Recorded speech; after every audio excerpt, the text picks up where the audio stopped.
Udah mulai. Oke. Baik, Assalamualaikum warahmatullahi wabarakatuh. Waalaikumsalam warahmatullahi wabarakatuh. Selamat malam semuanya. Ya, baik. Bagaimana kabar semuanya pada malam hari ini? Alhamdulillah sehat. Ya, alhamdulillah sehat. Semoga kita semua dalam keadaan sehat dan selalu dalam lindungan Allah Subhanahu wa taala. Baik, perkenalkan saya Sakila Nur Kamila sebagai MC pada malam hari ini, pada kegiatan malam hari ini. Tentu kita semua tahu ya, bahwa sudah hampir 9 bulan kita sudah melaksanakan pembelajaran jarak jauh. Tentu tidak selalu pembelajaran jarak jauh ini tidak selalu berlangsung dengan sempurna. Ada kendalanya, baik kendala dan kekurangannya, misalnya keterbatasan kuota internet, jaringan, tugas yang menumpuk, dan lain-lain. Nah, lantas bagaimanakah seharusnya agar peran guru yang optimal tercapai? Nah, kami dari Departemen Pendidikan dan Penelitian BEM UNJ dan Education Watch UNJ menghadirkan diskusi daring mengenai PJJ, yaitu dengan judul diskusi optimalisasi peran guru dalam pelaksanaan pembelajaran jarak jauh. Nah, sebelum memulai diskusi pada malam hari ini, mari kita mulai dengan berdoa terlebih dahulu. Berdoa mulai. Ya, selesai. Untuk selanjutnya, mohon maaf sebelumnya yang terhormat kepada pembicara kita pada malam hari ini, yaitu Ibu Dr. Sofia Hartati, MSI, sebagai Dekan FIP UNJ. Selamat malam, Ibu. Malam. Ya, dan Bapak Husam Badar Al-Muaziz, SPD, sebagai guru SMP dan praktisi pendidikan. Selamat malam, Bapak. Senang berjumpa dengan Bapak dan Ibu pada malam hari ini. Selanjutnya, mari kita lanjutkan diskusi yang akan dipandu oleh moderator kita, yaitu Triana Kak Ita. Kepadanya saya persilahkan. Oke, suara saya bisa kedengaran jelas kan ya sebelumnya? Jelas, Kak. Jelas, Kak. Ya, terima kasih kepada Sakila tadi selaku MC yang sudah membuka acaranya. Ya. Ya, sedikit mengulang kembali sebelumnya, perkenalkan saya Triana Iftasari atau mungkin bisa dipanggil Ita. Saya di sini akan membantu jalannya diskusi atau berperan sebagai moderator di diskusi kali ini. Yang pertama juga saya akan langsung aja memperkenalkan pemantik dari diskusi kita kali ini. Dari diskusi kita kali ini yang bertemakan optimalisasi peran guru dalam pelaksanaan pembelajaran jarak jauh atau yang kita lebih kenal dengan nama PJJ. Nah, kita menghadirkan dua pemantik, yaitu dari dua bidang tentunya. Yang pertama dari akademisi, yaitu dari guru. Di sini ada Bapak Husam Badar Al-Muazi, SPD. Mungkin Bapak bisa sudah masuk ya? Oh ya, sudah masuk. Sudah. Ya, selaku guru, salah satu guru di salah satu SMP. Kemudian juga ada dari Ibu Dr. Sofia Marim, MPD, yaitu selaku staf bidang PPG UNJ dan juga dekanat di Fakultas Ilmu Pendidikan UNJ. Ibu Sofi sudah masuk ya, Ibu? Sudah. Ya. Oke. Singkatnya itu tadi perkenalan terkait apa yang akan kita bahas hari ini. Nah, sama seperti yang tadi disampaikan oleh MC, kondisinya kita udah masuk pandemi itu kurang lebih hampir 1 semester ya dari awal. Kalau dihitung, bahkan kalau hitung bulan itu udah hampir mau 1 tahun gitu. Kemudian dari adanya dampak pembelajaran jarak jauh ini tentunya yang paling dirasakan itu dari kami juga ya, selaku mahasiswa pendidikan yang sekarang juga lagi praktek mengajar. Khususnya pasti kami sering sekali menemukan kasus di lapangan itu banyak kejadian guru yang hanya memberikan tugas gitu, keterpaksaan lah gitu, karena memang penguasaan teknologinya kurang baik dan perannya yang terjadi adalah kurang optimal. Kemudian dari kasus tersebut, berangkat dari kasus tersebut, harusnya seperti apa sih untuk mengoptimalisasi peran guru ini dalam pembelajaran jarak jauh yang sistemnya daring ini? Oke, untuk itu langsung saja untuk mengetahui sebenarnya ada apa masalah lain yang dialami oleh guru selain tadi keterbatasan dalam penguasaan teknologi, mungkin ada juga dalam perubahan kurikulum dan sebagainya. Pemantik pertama yaitu akan memberikan pandangannya adalah Bapak Husam Badar, yaitu silakan Bapak. Ya, baik, terima kasih moderator. Apakah saya bisa izin share screen untuk sesi pertama ini? Oh ya, bisa Pak, nanti dijadikan co-host atau dibuka aksesnya aja oleh host. Sama mohon maaf Pak, suaranya kurang keras kayaknya, kurang jelas. Kurang keras ya? Iya, kurang keras Pak. Ya, nanti mungkin terkendala masalah jaringan ya. Semoga nggak terlalu kecil suaranya.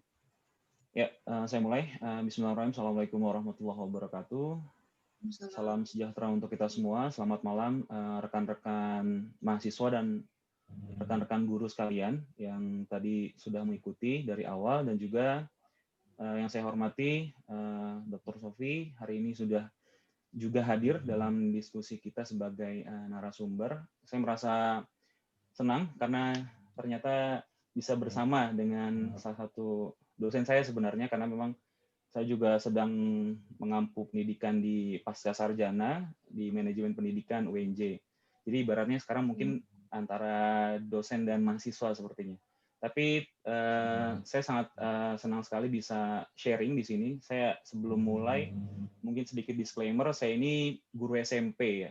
Guru SMP di salah satu SMP swasta yang ada di Jakarta, dan saya mengajar pelajaran bahasa Inggris. Seperti itu. Dan untuk bidang saya memang selain di bahasa Inggris, saya juga mengajar di mata pelajaran agama ya, mata pelajaran agama, karena memang sekolah yang tempat saya bekerja, tempat saya mengabdi adalah sekolah Islam, seperti itu. Itu pertama. Terima kasih sekali lagi moderator dan BEM UNJ yang menyediakan forum ini, karena memang secara langsung kita sebagai para pendidik ini menjadi subjek penting untuk suksesnya PJJ ataupun pembelajaran di masa pandemi ini. Sudahkah saya bisa share untuk layarnya? Sudah ya? Sudah dijadikan co-host Pak, sudah bisa. Oke, saya coba sebentar, mohon maaf.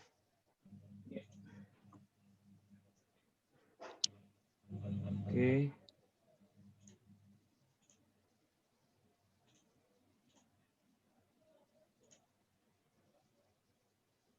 Sudah muncul ya layarnya atau belum? Oke, sudah ya. Jadi seperti tema yang diminta oleh teman-teman BEM sekali, kita akan berbicara tentang peran guru dan dalam pembelajaran jarak jauh. Di sini saya membatasi beberapa pokok masalah ya. Bahwa saya melihat di sini adalah bagian permasalahannya terletak pada kondisi pendidiknya itu sendiri, dan juga kondisi dari orang tua dan siswa. Seperti yang saya dapat dari term of reference yang dikirimkan kepada saya dari teman-teman panitia, bahwa yang lebih dilihat untuk di sesi pertama ini adalah bagaimana kondisi yang dialami. Ini saya membatasi bahwa saya seorang guru yang ada di Jakarta, mungkin dari para audiens yang dari segi lokasi ataupun tempat dia mengajar di luar ibu kota, mungkin nanti bisa saling berbagi pandangan seperti itu. Jadi demikian. Yang pertama, saya akan menyoroti terkait permasalahan dalam sisi sudut pandang siswa dan orang tua. Sebelumnya saya pernah mengadakan semacam kayak rubrik berbicara dengan beberapa orang siswa pada saat itu dari dua sekolah berbeda, dan dari sekolah swasta dan salah satunya sekolah negeri. Jadi ada dua siswa saya ajak bicara. Ketika itu saya live Instagram bersama mereka, satu siswi SMA negeri dan satu lagi siswi SMP swasta. Nah, dalam pembicaraan itu banyak mereka mengupas ketika di awal pandemi, kalau nggak salah itu di bulan ketiga atau bulan kedua, saya live Instagram ngajak mereka ngobrol tentang PJJ yang telah mereka lakukan gitu. Dan hampir semua yang mereka sampaikan itu lebih kepada bagaimana akhirnya pelajaran itu nggak sampai secara mendalam kepada siswa. Kedua, dalam sisi aksesibilitas jaringan gitu. Dan ya kebetulan memang mereka di kondisi tinggal di Jakarta ya.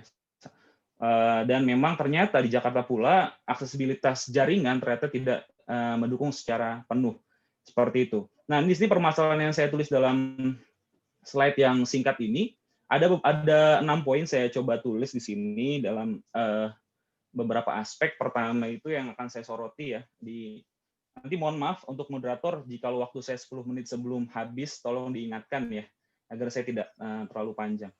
Ya, baik.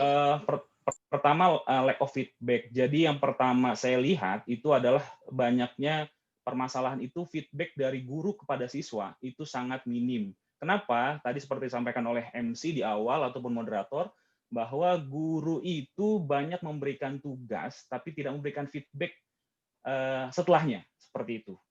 Feedback yang didapat oleh siswa adalah nilai khas saja gitu dan mungkin hanya beberapa sedikit keterangan seperti itu. Jadi permasalahannya adalah di PJJ ini pertama feedback-nya sangat minim sekali dari guru ke murid dan juga sebaliknya seperti itu. Kedua adalah komunikasi. Nah, komunikasi di sini saya menyoroti ada 3 subjek atau 3 oknum yang ikut dalam komunikasi ini adalah pertama itu guru, kedua adalah anak itu sendiri, anak didik itu sendiri, dan terakhir adalah orang tua. Di sini kebetulan sekolah saya berada di salah satu komplek yang cukup ya di situ cukup orang-orangnya berada seperti itu. Ternyata dengan keunggulan ataupun saya menyebutnya ini adalah kelebihan ya. Kenapa? Karena ya pasti orang tua di sana peka terhadap teknologi, peka terhadap device yang mereka bisa lakukan dalam berkomunikasi dengan guru. Nah, ternyata permasalahan itu tidak serta-merta hilang bahwa ternyata komunikasi di tempat yang sebegitu kelihatannya nyaman itu ternyata bermasalah. Komunikasi di sini bukan memberitahu bahwa hari ini jam segini anak-anak PJJ atau anak ini selesai PJJ jam berapa, bukan. Tapi komunikasi lebih kepada apa yang dicapai oleh guru, apa yang ingin dicapai oleh guru dan apa yang ingin diinginkan ataupun yang diharapkan orang tua itu sejalan. Nah, saya menyoroti di bagian komunikasi adalah bagaimana akhirnya komunikasi menjadi sesuatu yang bermasalah antara orang tua dan juga guru. Karena kalau di saya di sekolah yang saya ajar murid SMP, mungkin lain hal dengan anak SMA atau anak SMK ya atau tingkatan menengah yang lebih tinggi, informasi ataupun komunikasi antar guru dan murid akan berlangsung lebih cepat. Sedangkan kalau SMP ataupun SD itu perantara orang tua sangat penting sekali. Seperti itu. Itu yang saya alami di tempat saya mengajar. Selanjutnya adalah multi-device. Ternyata device yang dipakai untuk PJJ itu sedikit memberikan hambatan. Atau bahkan di beberapa tempat, ya apalagi di sekolah saya itu ada namanya asrama yang juga menaungi siswa yang kurang mampu. Sehingga mereka ketika sekarang dalam masa pandemi, mereka harus pulang kampung ataupun pulang ke rumahnya karena memang mereka tidak diizinkan untuk berdiam di sana, sehingga mereka harus menggunakan device yang mereka punya. Sedangkan ketika mereka berada di asrama, mereka menggunakan device yang diberikan ataupun alat yang diberikan oleh sekolah, sehingga sangat mudah sekali untuk mereka mengakses ataupun belajar. Namun pada saat sekarang mereka justru kesulitan karena device-nya yang terbatas yang mereka punya. Terlebih tempat tinggal mereka yang memang cukup jauh dari ibu kota, seperti itu. Terakhir yang selanjutnya itu adalah too much to do. Nah, ini yang paling punya efek besar. Kenapa? Karena terlalu banyak hal yang dibebankan kepada siswa. Seperti yang saya alami. Sebelum saya lanjut, permasalahan ini sebenarnya bukan diambil dari diri saya sendiri, tapi saya beberapa kali ngobrol dengan beberapa teman saya yang juga lingkupnya adalah seorang pendidik. Ini saya rangkum secara singkat dan tertuang di slide ini gitu. Jadi ini bukan permasalahan dari diri saya pribadi, tapi ini juga tertuang dari masalah-masalah yang saya pernah dengar dan saya pernah diskusikan dengan teman-teman sesama pendidik. Jadi guru membebankan tugas yang banyak dengan jumlah jam yang sama seperti kondisi normal, begitu. Walaupun sebenarnya kalau yang saya dapat di sekolah memang untuk silabus sudah dipotong ya, silabus untuk mata pelajaran 1 semester sampai bahkan 2 semester itu sudah dibagi-bagi. dan bahkan dikerucutkan gitu untuk pelajaran-pelajaran ataupun KD, kompetisi dasar yang penting-penting saja. Namun ternyata terjadi hal yang menjadi ganjalan anak-anak, itulah tugas yang banyak. Kebetulan istri saya seorang guru ya, istri saya juga seorang guru, tapi dia di SMK, dan ternyata permasalahannya sama. Tugas yang diberikan dari guru kepada siswa itu terlalu over seperti itu. Selanjutnya adalah learning content. Nah, ini lebih kepada kondisi guru, bahwa banyak dari guru di sini yang memang tidak peka terhadap teknologi. Kedua, mereka kurang dalam hal kreativitas dalam menyampaikan pembelajaran itu sendiri. Simpelnya seperti itu. Yang terakhir adalah ini yang termasuk yang disoroti juga adalah learning cost. Artinya apa? Biaya dalam PJJ ini yang tidak sedikit gitu. Makanya pemerintah memberikan beberapa kuota gratis kepada pendidik dan juga kepada siswa. Dan kebetulan saya termasuk yang dapat karena memang didata dari Dapodik ya, dari Dapodik dan dapat.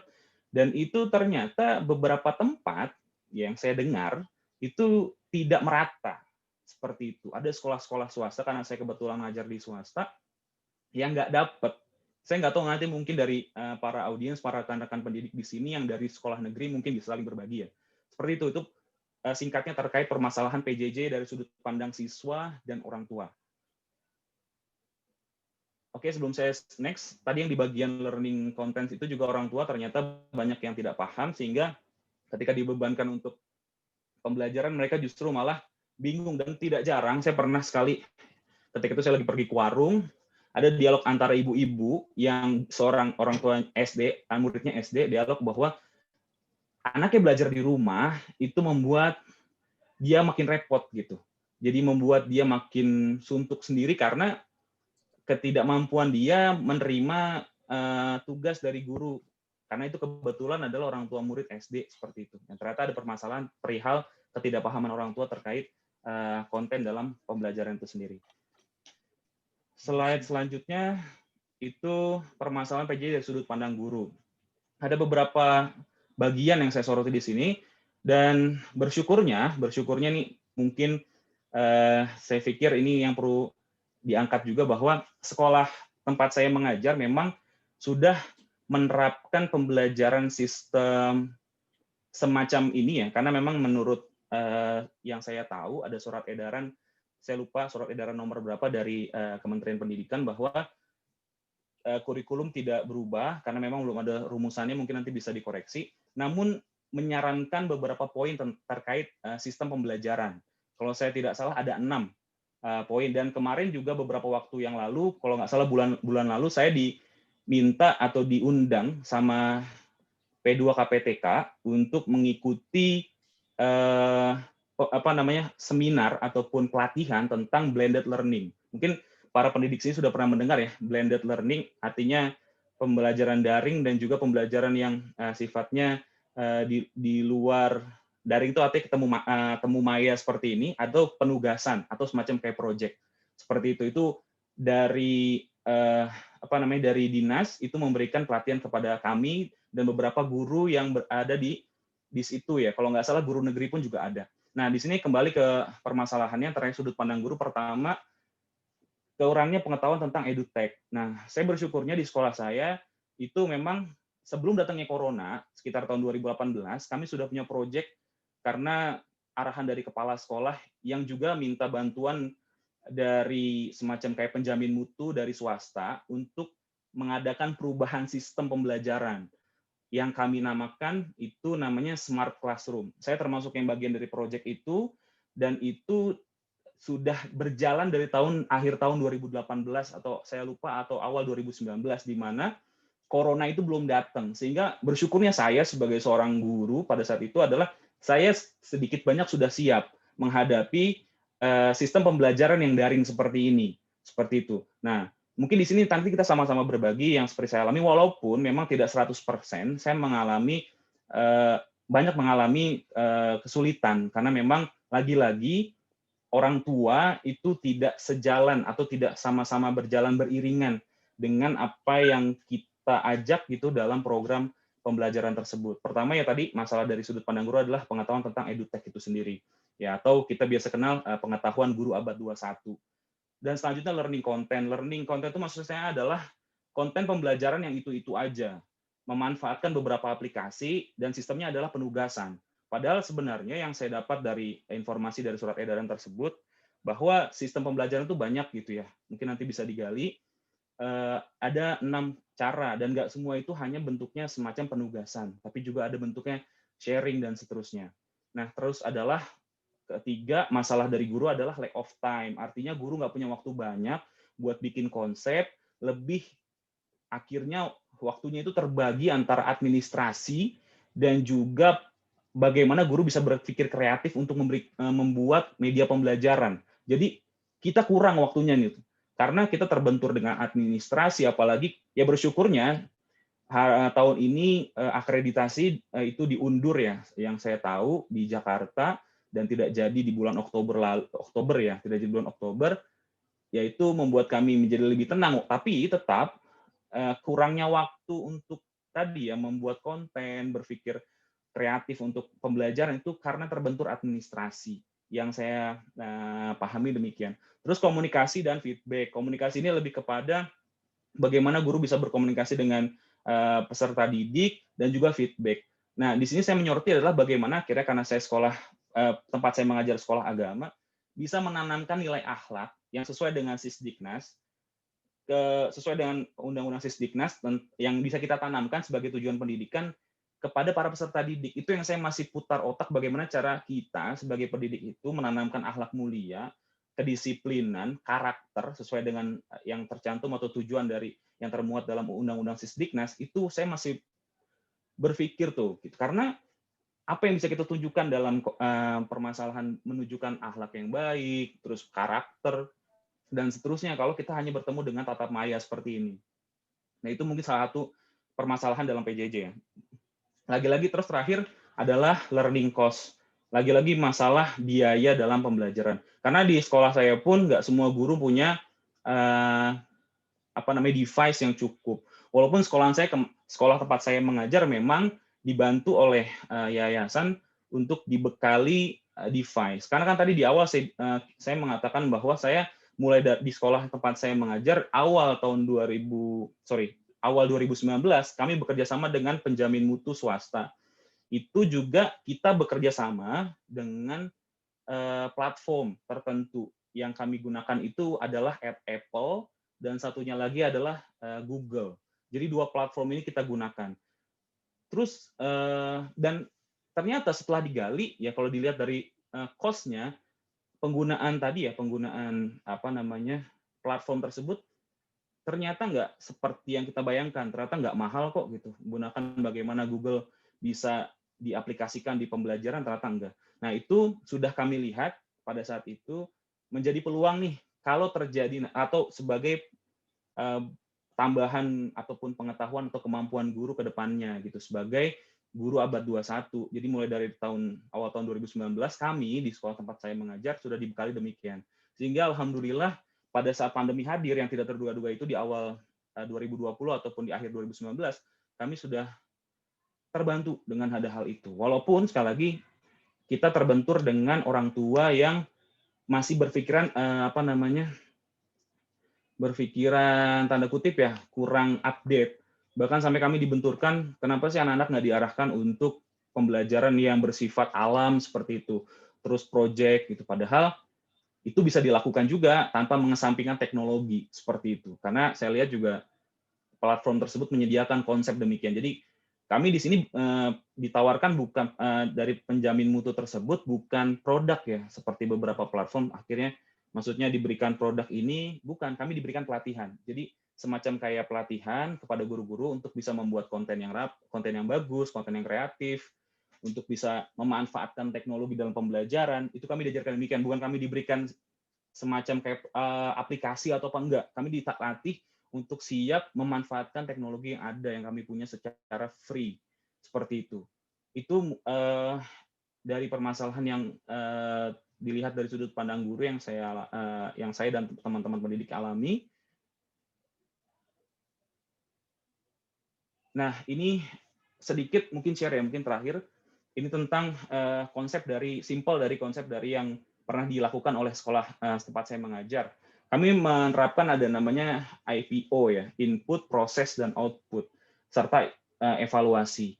Nah, input ini sebisa mungkin bersifat mudah, kreatif, dan bermakna gitu, dengan cara apapun. Nah, pada konsep yang dulu, walaupun sekarang ternyata ditawarkan juga sama Kementerian Pendidikan bahwa harus pakai konsep yang ini, ternyata salah satu bagian yang pernah kami pelajari di tahun sebelumnya itu tentang namanya flip learning, itu ternyata terpakai juga. Flip learning itu semacam kayak anak-anak disiapkan untuk prepare sebelum mereka masuk kelas, mereka diberikan semacam kayak video atau mungkin konten pembelajaran sebelum mereka masuk kelas.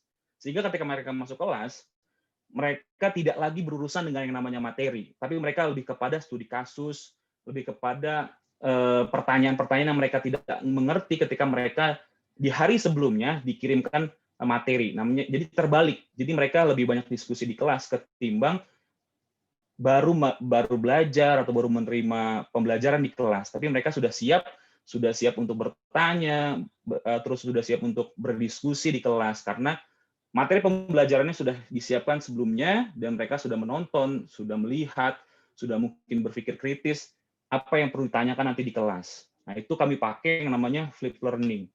Ya, itu contoh saja karena yang lain banyak, yaitu yang kami pakai dalam stage ataupun dalam tahapan proses. Tadi input adalah lebih kepada learning content, bentuknya bisa video dan seterusnya. Kedua, proses tadi kita memakai flip learning. Terakhir, output, understanding dan application. Jadi setelah mereka mendapatkan proses tadi dalam flip learning, maka mereka di ujung hari itu juga mereka bisa mendapatkan understanding dari materi kita, ataupun secara itu mengaplikasikan materi dari apa yang disampaikan oleh guru di kelas. Nah, itu kami terapkan sebelum akhirnya pandemi ini hadir. Dan ternyata saya baca ternyata konsep ini disarankan oleh Kementerian Pendidikan di masa pandemi seperti ini. Seperti itu. Dan terakhir evaluasi. Nah, evaluasi ini saya kasih bahasa itu between us. Artinya antara guru, orang tua, dan siswa sama-sama mengevaluasi pembelajaran anaknya. Karena nggak bisa menutup kemungkinan orang tua itu harus dilibatkan. Terus bagaimana orang tua yang tidak paham? Nah, itu yang nanti akan mungkin kita bahas ya, ataupun nanti bisa kita bahas di sesi yang lain. Tapi insya Allah ya, kalau tiga subjek ini ataupun tiga pihak ini bisa saling bekerja sama dalam evaluasi, insya Allah itu nanti akan mendapatkan efek yang baik buat anak itu sendiri. Mulai dari evaluasi karakternya, evaluasi secara pengetahuan, dan seterusnya. Mungkin itu yang bisa saya sampaikan. Mohon maaf kalau ada kekurangan untuk sesi pertama ini. Terima kasih. Saya cukupkan ya. Assalamualaikum warahmatullahi wabarakatuh. Waalaikumsalam warahmatullahi wabarakatuh.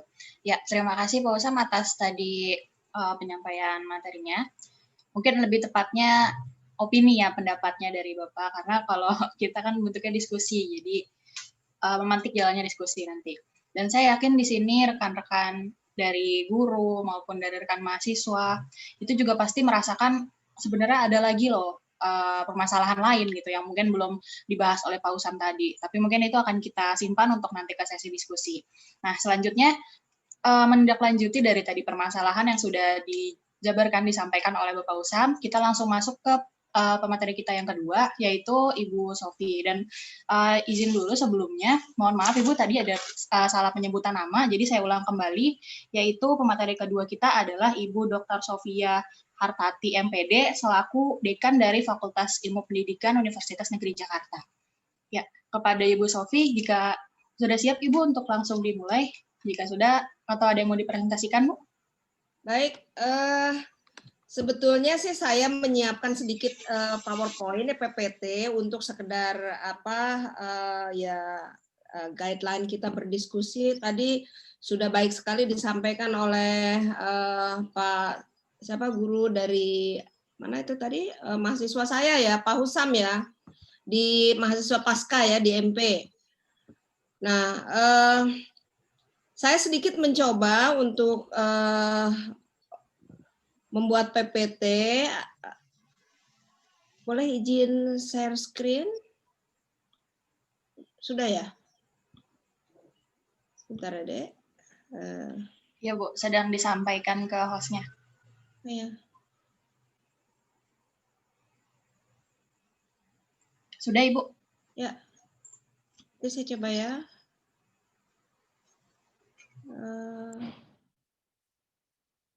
Masih disable. Oh, oke. Sebentar ya, Dek. Belum kelihatan punya saya.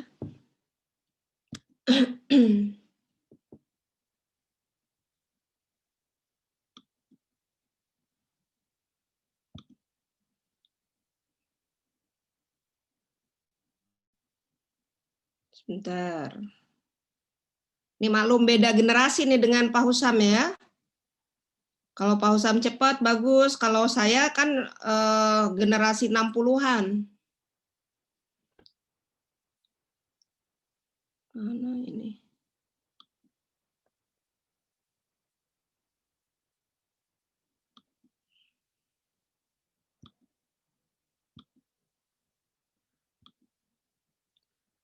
Nggak keluar ya, Dek? Iya, Bu, belum muncul. Bentar, belum muncul ya.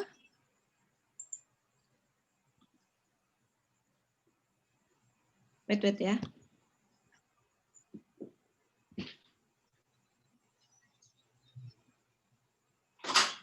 Yang minta dibantu share screen.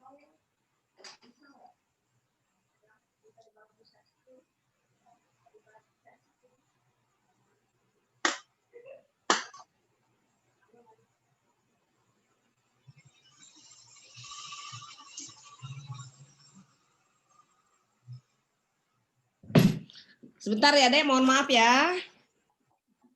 Iya, Ibu. Ya, seperti biasa bisa. Ini sorry. Ininya sudah ada.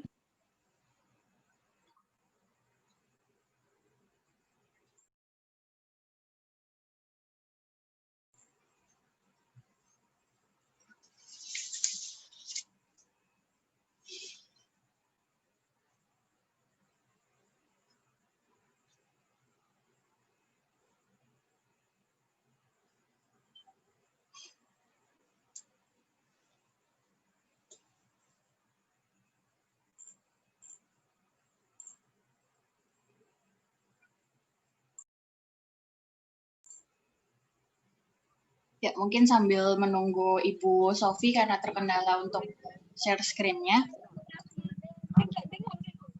saya sedikit mereview tadi apa yang udah disampaikan oleh Pak Husam ya. Kalau saya mendapatkan poin besarnya itu sebenarnya hal yang sama dirasakan baik itu guru, siswa, ataupun mungkin nggak terlalu terasa bagi kita mahasiswa ya, karena mahasiswa memang diarahkan kepada blended learning dari awal pun. Poin yang paling kita rasakan itu yang saya dapat ada 2, yaitu pertama itu terkait dengan komunikasi, arus komunikasinya itu nggak 2 arah. Ya, lalu yang kedua itu terkait dengan keterbatasan kita di adanya biaya tambahan.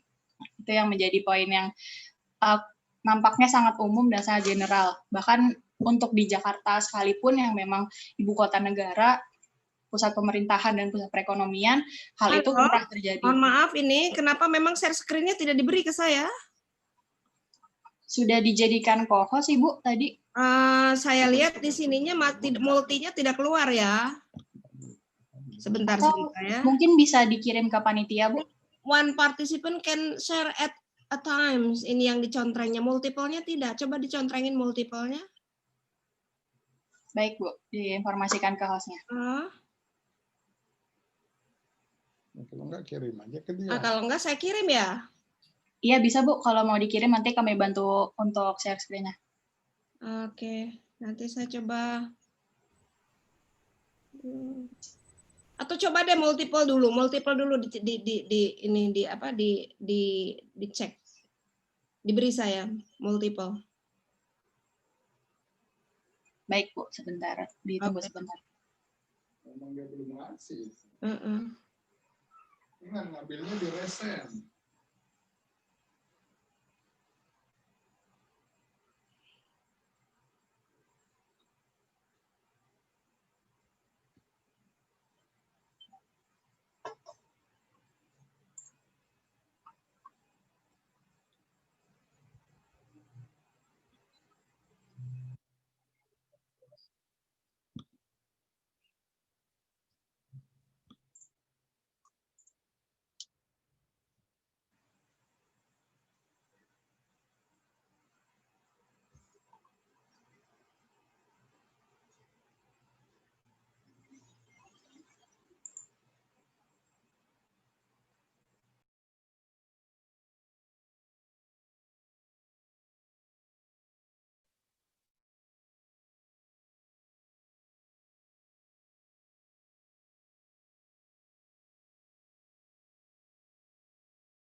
Ya, mohon maaf dan mohon ditunggu sebentar untuk rekan-rekan karena ada kendala teknis.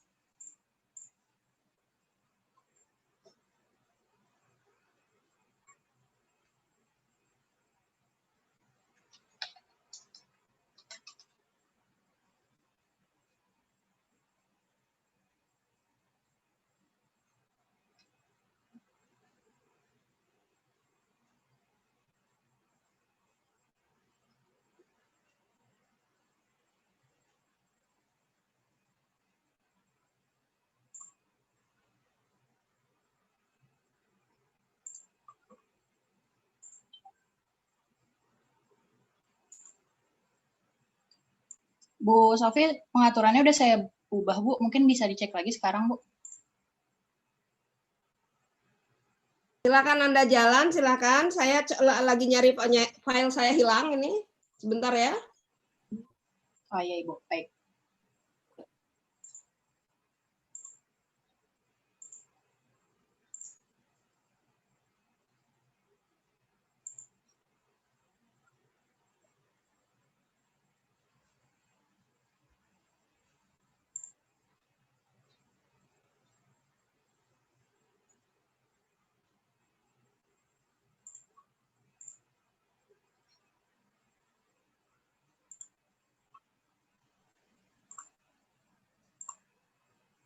Oke.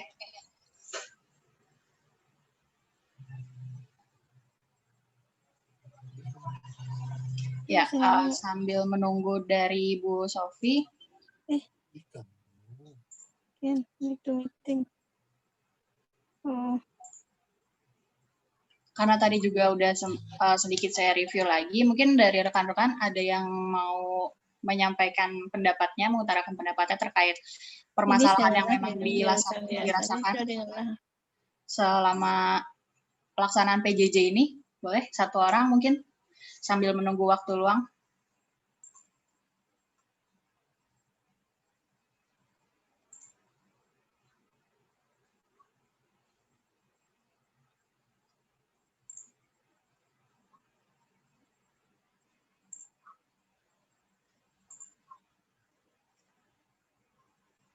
Ya, di sini ada saudara Bapak Muhammad Yusuf Hidayatullah. Mungkin bisa on cam dan on mic. Saya sudah kirim file saya karena di laptop saya tidak mau kebuka. Nanti mohon dibantu oleh host. Ya, baik Bu. Nanti sambil menunggu filenya dibuka, kita diskusi dulu sebentar. Mohon maaf ya, kendala teknis. Ya, kepada... Iya, sudah masuk suaranya. Pak Muhammad Yusuf Hidayatullah. Boleh Pak, silakan. Terima kasih atas kesempatannya. Sebelumnya mohon izin kepada para pembicara dan teman-teman semua. Jadi seperti yang telah dibahas oleh Pak Husam dan teman-teman juga sama-sama tahu gitu, sudah hampir 9 bulan untuk jenjang sekolah maupun mahasiswa menggunakan sistem pembelajaran jarak jauh gitu kan, atau secara online. Kemudian di sini saya sebagai orang yang aktif juga untuk mendidik anak-anak di sebuah lembaga bimbingan belajar menemukan banyak kendala gitu, terutama untuk anak-anak pada pelajaran eksaknya gitu. Di eksak ini anak-anak yang saat ini naik ke kelas berikutnya, yang tadinya kelas 3 menjadi kelas 4, kelas 4 menjadi kelas 5, kelas 5 menjadi kelas 6, dan seterusnya. Di kelas selanjutnya ini, mereka terlihat adanya gap kemampuan dalam memahami pelajaran gitu. Jadi yang seharusnya kelas 4 sudah bisa memahami pelajaran kelas 4, namun pada nyatanya malah pelajaran kelas 3 mereka melupa gitu. Dan mungkin nggak hanya saya yang mengalami ini, mungkin teman-teman guru juga banyak gitu yang mengalami ini pada muridnya. Kira-kira bagaimana gitu, saya ingin menanyakan solusinya untuk permasalahan seperti ini.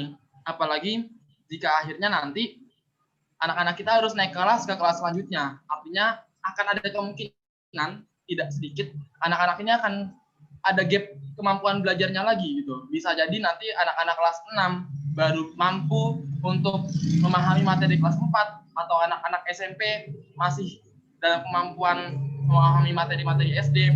Ini kira-kira bagaimana solusinya gitu? Apakah ada yang bisa kita lakukan sebagai para pendidik dalam waktu dekat untuk menanggulangi ini? Mungkin ini saja yang saya utarakan gitu. Semoga akan ada diskusi yang sehat. Terima kasih kesempatannya. Ya. Kembalikan kepada moderator.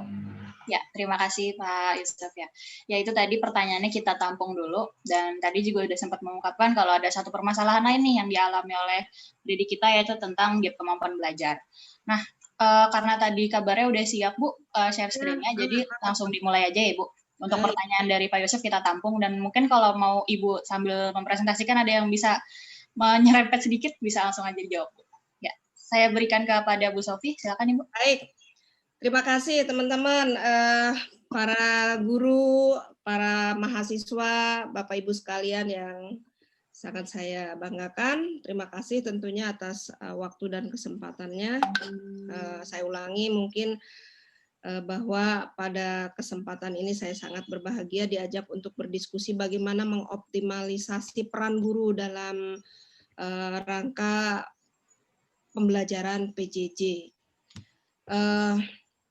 Saya berpikir tadi apa yang disampaikan oleh Pak Husam maupun tadi Pak Yusuf terkait dengan kondisi-kondisi lapangan yang betul-betul saat ini terjadi dan dihadapi oleh para guru, tentunya memang sesuatu yang wajar karena apa? Memang karena kondisi kita saat ini untuk melaksanakan pembelajaran online atau jarak jauh, sesungguhnya kalau saya katakan ya memang belum siap dari berbagai hal. Mungkin hanya segelintir guru atau segelintir siswa yang sudah mampu menguasai pembelajaran online dengan baik. Nah, Bapak Ibu sekalian, teman-teman, saya mencoba tadi untuk next slide, sorry. Next slide.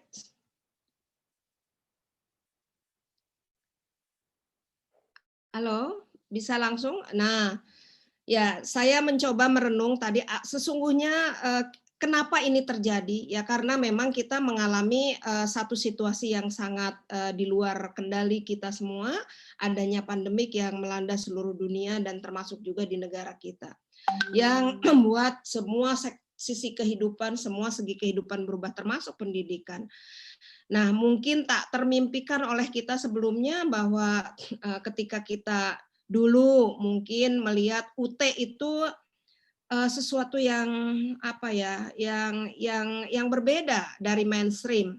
Artinya ketika kita konvensional belajar di sekolah tatap muka, kalau tidak ke sekolah rasanya tidak belajar, tidak mendapatkan apa-apa. Nah, sekarang dialami bahwa kita harus belajar dengan jarak jauh. Seperti apa yang sedang dilakukan saat itu oleh UT, Universitas Terbuka.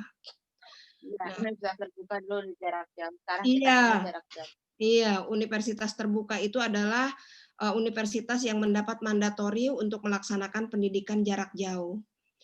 Nah, tentu tidak semua pembelajaran online itu jarak jauh. Ya, kalau secara teoritiknya bahwa yang kita lakukan ini adalah pembelajaran online, pembelajaran daring. Nah, kalau misalnya kita lakukan pembelajaran daring, ini nampaknya sebuah keterpaksaan, sebuah kondisi yang tidak bisa kita hindari karena situasi. Sehingga apapun yang kita miliki, seberapapun yang kita mampu, kita lakukan untuk melaksanakan pembelajaran daring ini. Dengan demikian konsekuensinya seperti yang disampaikan oleh Pak Yusuf, oleh Pak siapa tadi yang pembicara pertama, mohon maaf, bahwa banyak hal yang dihadapi oleh para guru ketika harus dihadapkan pada pembelajaran online. Benar. Ya. Terus kenapa? Karena memang pembelajaran online itu tidak ada lain, kita harus bertumpu pada teknologi, pada internet, pada device, ya, komputer, laptop, HP.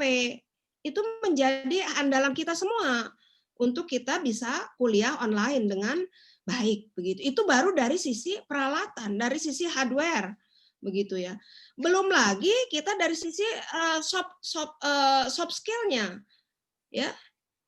Tadi kalau internet saja masih kurang, komputer tidak ada, segala macam masih terbatas, belum lagi lemot segala macam. Ya, bagaimana kita mau optimal dalam pembelajaran online? Nah, belum lagi keterampilan guru, keterampilan siswa. Sementara ya terus terang saja, yang namanya pembelajaran dengan teknologi itu semakin tua usia, itu semakin repot.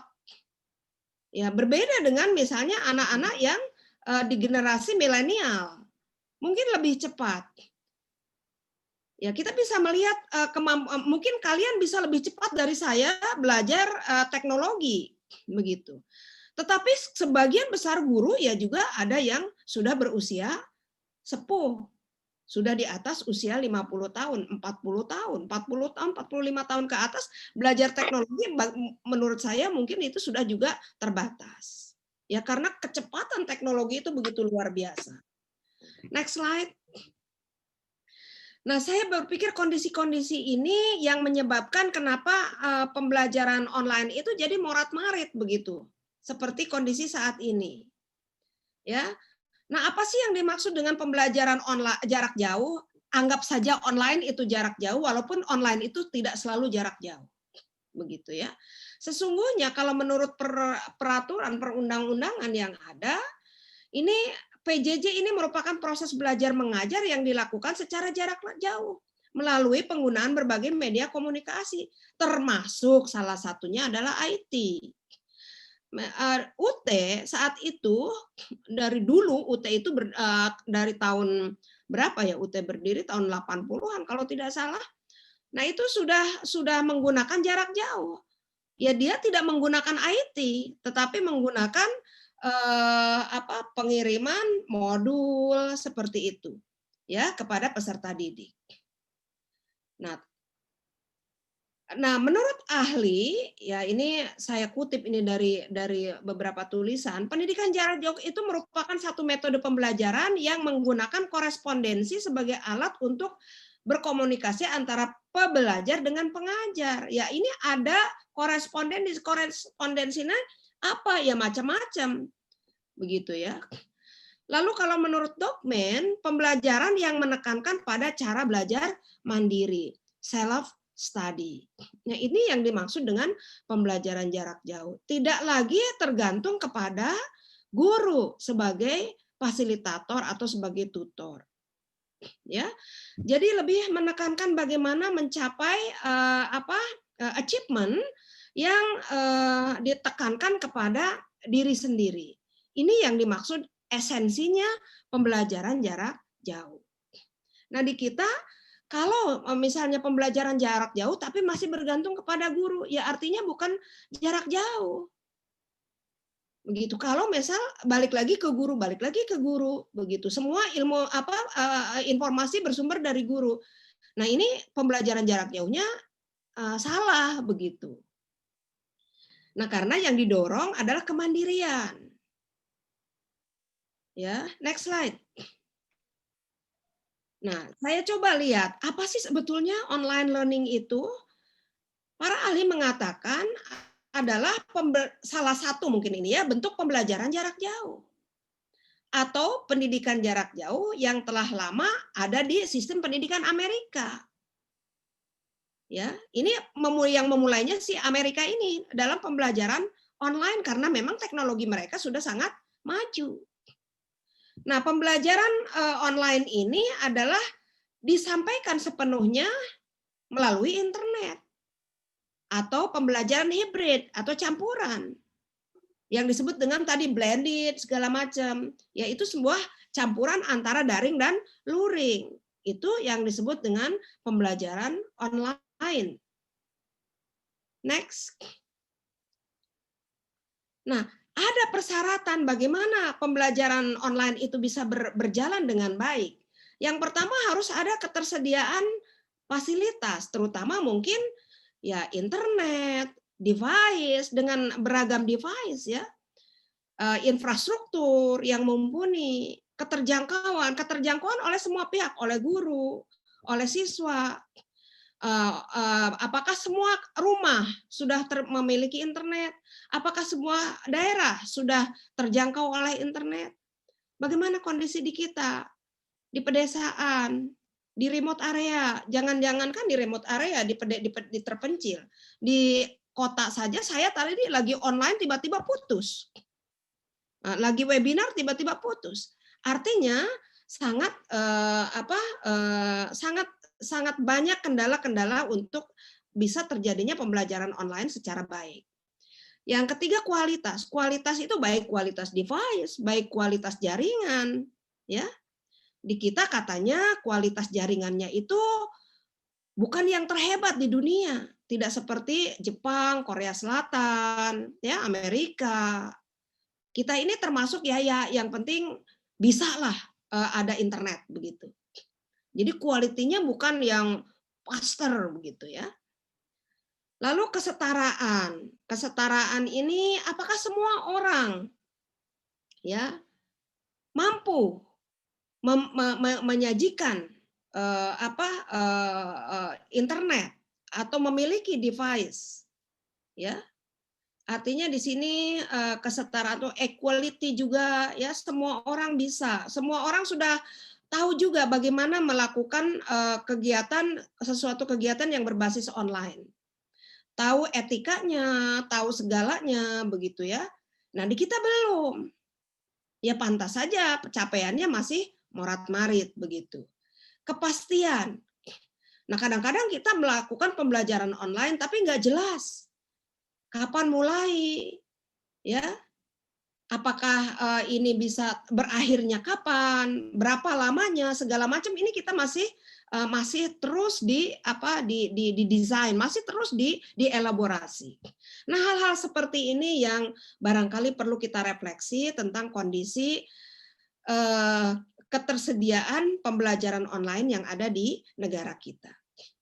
Saya tidak berpikir ini mungkin kelas menengah, kelas atas, kelas bawah. Kalau memang negara kita sudah siap, maka kelima aspek ini harus betul-betul ada dan kredibel di negara kita. Next slide. Nah, lalu ini mohon maaf, ini apa yang seharusnya ya, bukan apa adanya. Kalau apa adanya tadi disampaikan oleh teman kita yang menyampaikan di awal tadi.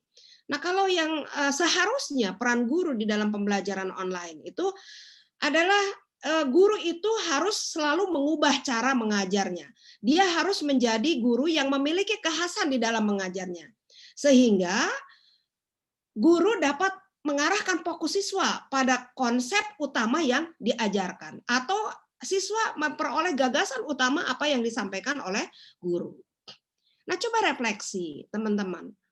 Apakah kita sebagai guru sudah memiliki cara mengajar yang betul-betul mampu mendorong mengarahkan siswa fokus pada apa yang ingin kita dapat dari siswa? Ya, siswa get in gitu dengan apa yang kita sampaikan. Ya. Nah, ini tentu perlu satu kemampuan mendeliver konsep kepada siswa secara jitu, ditangkap oleh siswa sehingga siswa mengerti, understand ya terhadap apa yang disampaikan oleh kita sebagai guru. Yang kedua, menjadi motivator. Apa sih syarat menjadi motivator? Motivator itu bukan cuma ya nanti ibu kasih nilai. Nah, pokoknya lulus. Yang mengerjakan dengan baik lulus dengan nilai A. Enggak begitu.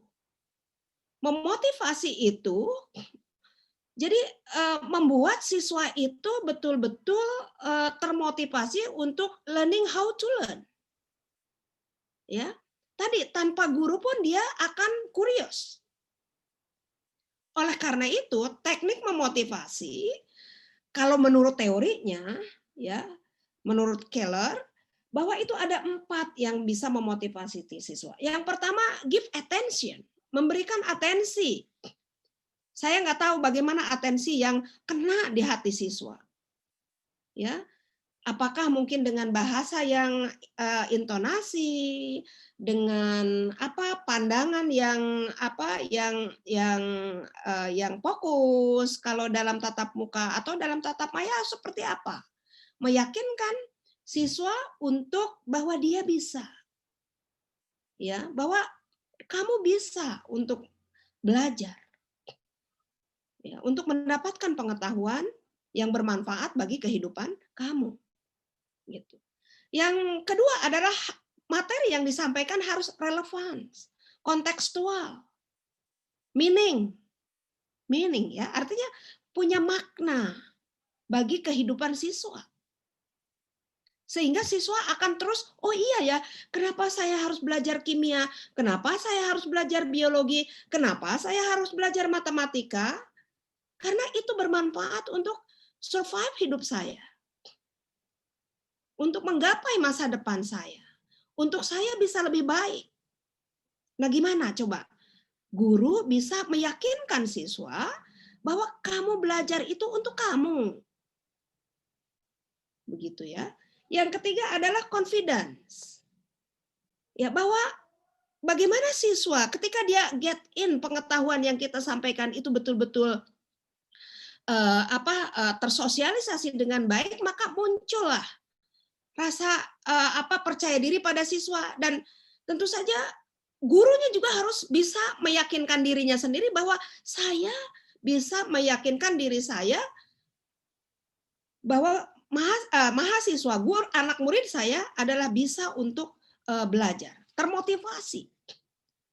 Ya, dengan menyampaikan materi yang dikuasai secara baik, maka guru akan confidence. Karena confidence guru akan menular kepada confidence-nya si siswa. Ya, kalau guru yang percaya diri, guru yang yang betul-betul integrated begitu, itu biasanya nular kepada siswanya. Kalau guru yang datang saja ke sekolah sudah lemes, ya, yang dipikir adalah penghasilan, yang diomongin adalah yang tidak future, gitu, tidak berbicara tentang masa depan, ya. Nah ini tentu akan mempengaruhi kepada motivasi si siswa. Yang selanjutnya adalah satisfaction, ya, kenyamanan. Ya, artinya bahwa murid itu dengan kita merasa enjoy. Ya, sehingga murid kreatif. Guru itu tidak ditakuti. Nah, itulah yang mendorong siswa untuk termotivasi belajar. Ini peran guru. Dalam pembelajaran apapun, mau tatap muka, mau online, bagaimana kita bisa memotivasi siswa untuk mencapai prestasi yang dia mimpikan. Gitu. Yang tentu saja yang ketiga adalah menjadi role model. Ini udah jelas dimanapun yang namanya contoh yang terbaik itu harus ditunjukkan oleh guru. Ya, sehingga mampu menular kepada siswa apapun yang ditunjukkan dalam perilaku guru itu akan menjadi teladan bagi siswa. Yang keempat adalah memberikan umpan balik. Tadi disinggung, di kita guru itu malas beri umpan balik. Ternyata ini persyaratan. Umpan balik itu ya kalau siswa sudah mengerjakan tugas, sudah presentasi, sudah diskusi, ditanya, diberi masukan oleh guru. Dipahami apa yang dibicarakan oleh siswa. Nah, siswa akan merasa happy. Menjadi good communicator. Komunikasi yang baik, ya, komunikasi yang efektif. Makanya jadi guru itu harus pinter, harus efektif ngomong. Ya, jangan suaranya kelemesan, jangan suaranya juga terlalu keras, menggebu-gebu. Ya, karena kita bukan politisi. Kita adalah guru. Ngomongnya lancar tapi dan efektif. Gitu. Nah, ini perlu latihan.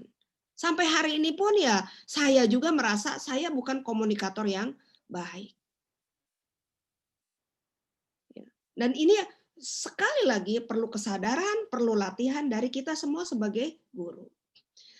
Jelas kreatif inovatif ini syarat ya, seorang guru itu tidak boleh berhenti untuk mengeluarkan gagasan, ide-ide yang efektif dan kreatif. Agar siswa termotivasi, agar siswa bisa tergerak untuk menjadi pembelajar yang handal. Next. Nah, ini saya baca barusan menurut Miller katanya ya, ini hasil studinya. Bagaimana sih guru itu harus bisa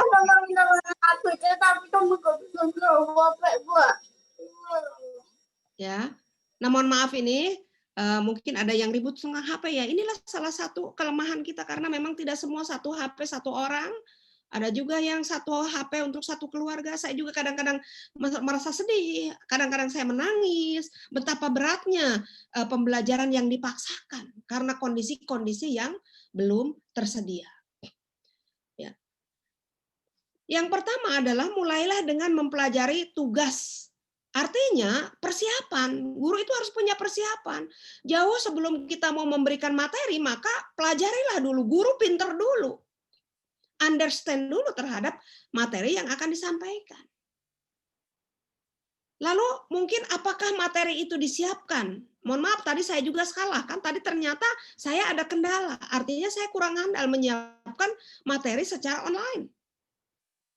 Ya, kita harus memastikan bahwa materi itu mudah diakses secara online. Lalu yang kedua, bagaimana guru memberikan umpan balik tentang kemajuan peserta didik? Ya, sekali lagi, tadi saya sebutkan, kalau tadi itu, kalau tidak salah saya dapat dari situs dari pembelajaran yang dilakukan oleh universitas terbuka di Amerika ya. Nah, yang ini bahwa umpan balik juga penting dalam pembelajaran online.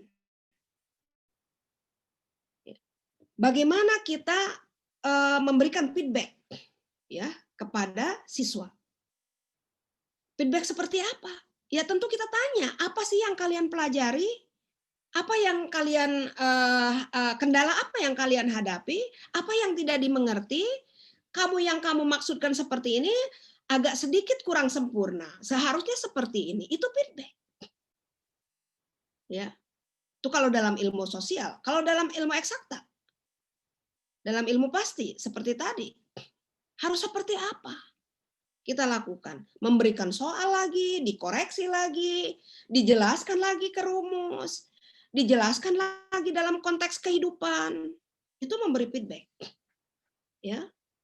Matematika tidak melulu matematika angka-angka, tetapi bagaimana matematika itu bisa berguna dalam kehidupan hari-hari. Dalam belanja, dalam apapun matematika itu ada. Ya. Yang ketiga, ya, kita beralih ke pengalaman di dalam kelas daring. Tentunya kita harus memiliki satu tujuan yang jelas. Ya. Betul-betul dipahami, ditetapkan tujuan yang ingin dicapai itu dalam pembelajaran daring itu apa. Ya. Misalnya kontennya seperti apa yang harus saya siapkan. Bagaimana saya harus memeriksa pemahaman para siswa saya? Bagaimana kalau saya memberikan proyek kolaboratif kepada siswa-siswa saya? Ya, ini semua harus kita pikirkan. Ya, bahwa pembelajaran daring itu harus betul-betul menarik, begitu ya. Karena dilakukan jarak jauh tadi. Oke, next.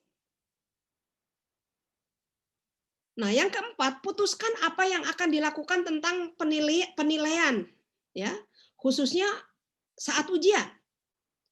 Kalau misalnya kita ingin mendapatkan siswa itu nilai baik, ya, tentu pikirkan. Mohon maaf ini mereka mengatakan jangan memberikan soal yang terlalu mudah, atau memberikan ya jawaban yang terlalu misalnya ABCD begitu. Nah, tentu ini harus dipikirkan sedemikian rupa apa yang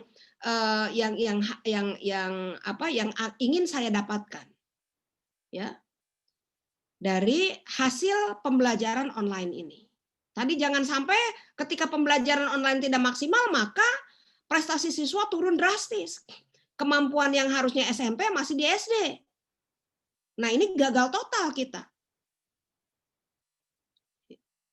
Harus dipikirkan betul yang didapat pada pembelajaran online di kelas X ya harus sesuai dengan kemampuan di kelas X.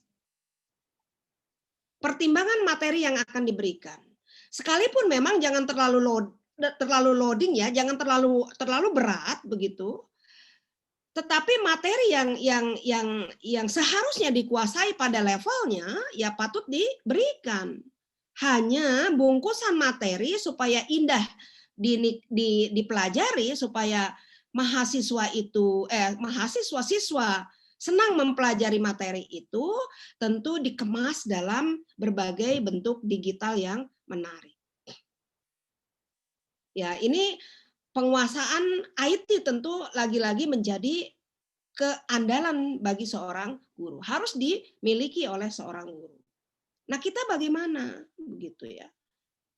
Karena harus tiba-tiba beralih online. Belum siap. Bagaimana mengemas materi dalam bentuk digital? Belum bisa.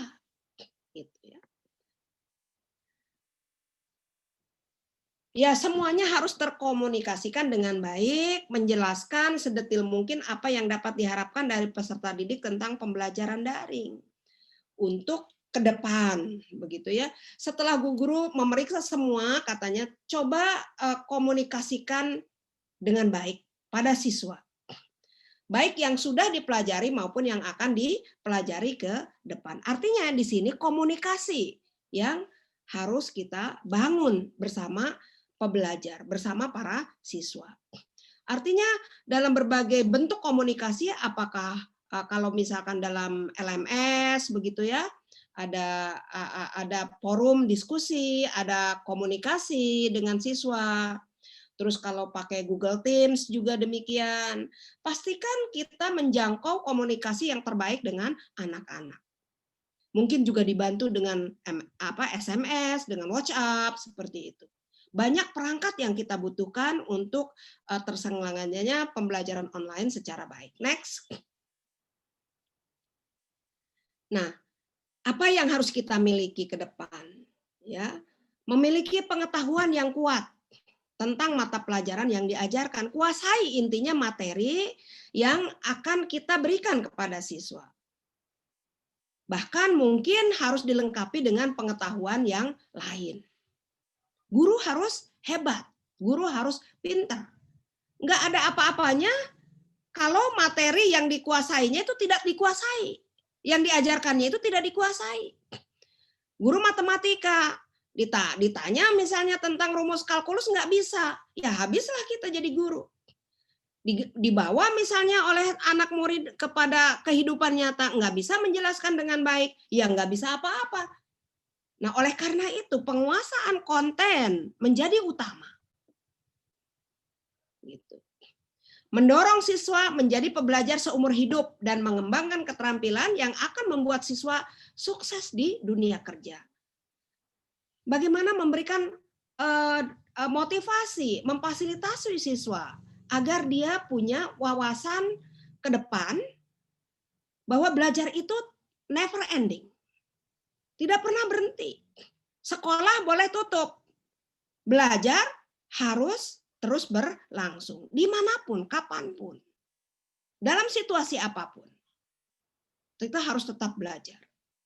Ya, menguasai keterampilan yang dimiliki oleh manusia yang tidak dimiliki oleh mesin. Jadi percayalah bahwa guru itu tidak akan tergantikan oleh mesin, sekalipun itu IT, karena manusia itu mampu berkomunikasi dengan hati,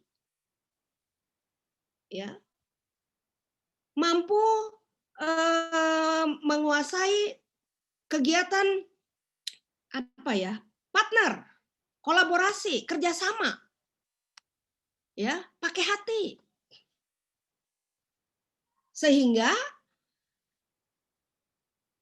menumbuhkan keterampilan sosial pada diri siswa. Guru memiliki keterampilan sosial yang baik, maka siswa akan memiliki keterampilan sosial yang baik. Nah, ini yang tidak dimiliki oleh mesin, yang tidak dimiliki oleh IT. Saya nggak tahu robot Sofia, apakah dia punya bisa berkomunikasi? Mungkin bisa, tetapi ya itu disetel mesin, nggak ada rasa. Begitu. Tapi kalau guru dengan pandangannya, dengan intonasi suaranya, dengan gerak tubuhnya, membangun motivasi pada diri siswa untuk terus belajar. Ya. Lalu upayakan belajar itu dari kelas pada kehidupan yang nyata. Tadi kontekstual, meaningful. Ya. Sehingga kemampuan belajar yang ada di dalam kelas itu bisa dia terapkan ketika dia masuk ke dunia kerja. Soft skill misalnya. Leadership, teamwork, ya, komunikasi, keterampilan sosial lainnya yang harus kita miliki secara kukuh dalam diri kita. Insya Allah itu akan membuat siswa survive dan bisa bekerja pada tempat yang diinginkan. Karena sekali lagi, keterampilan teknologi bisa dipelajari. Keterampilan-keterampilan yang eksak siapnya bisa dipelajari. Tapi keterampilan sosial itu kalau tidak dibangun sejak kecil, itu akan sulit untuk bisa permanen dalam diri seseorang. Ngomongnya sombong, tingkahnya menyebalkan, boro-boro nanti mau diajak kerja. Nah, ini yang harus kita bangun di dalam sebuah pembelajaran. Baik luring maupun daring. Yang terakhir adalah tentu saja kita sebagai guru juga mampu membaca data, bisa menganalisis data. Ya, data analysis. Dan ini sangat penting. Kita akan membaca big data. Ya, sehingga siswa pun terdorong untuk senang membaca data, memilah data, menganalisis data, dan data itu adalah hal yang sangat penting untuk memecahkan persoalan. Nah, ini keterampilan yang sangat luar biasa dibutuhkan pada abad 21 ini. Oke, next.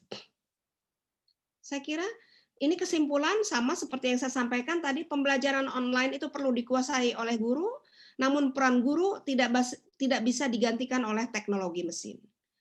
Guru harus menguasai keterampilan IT dan mampu menggunakan beragam teknik mengajar.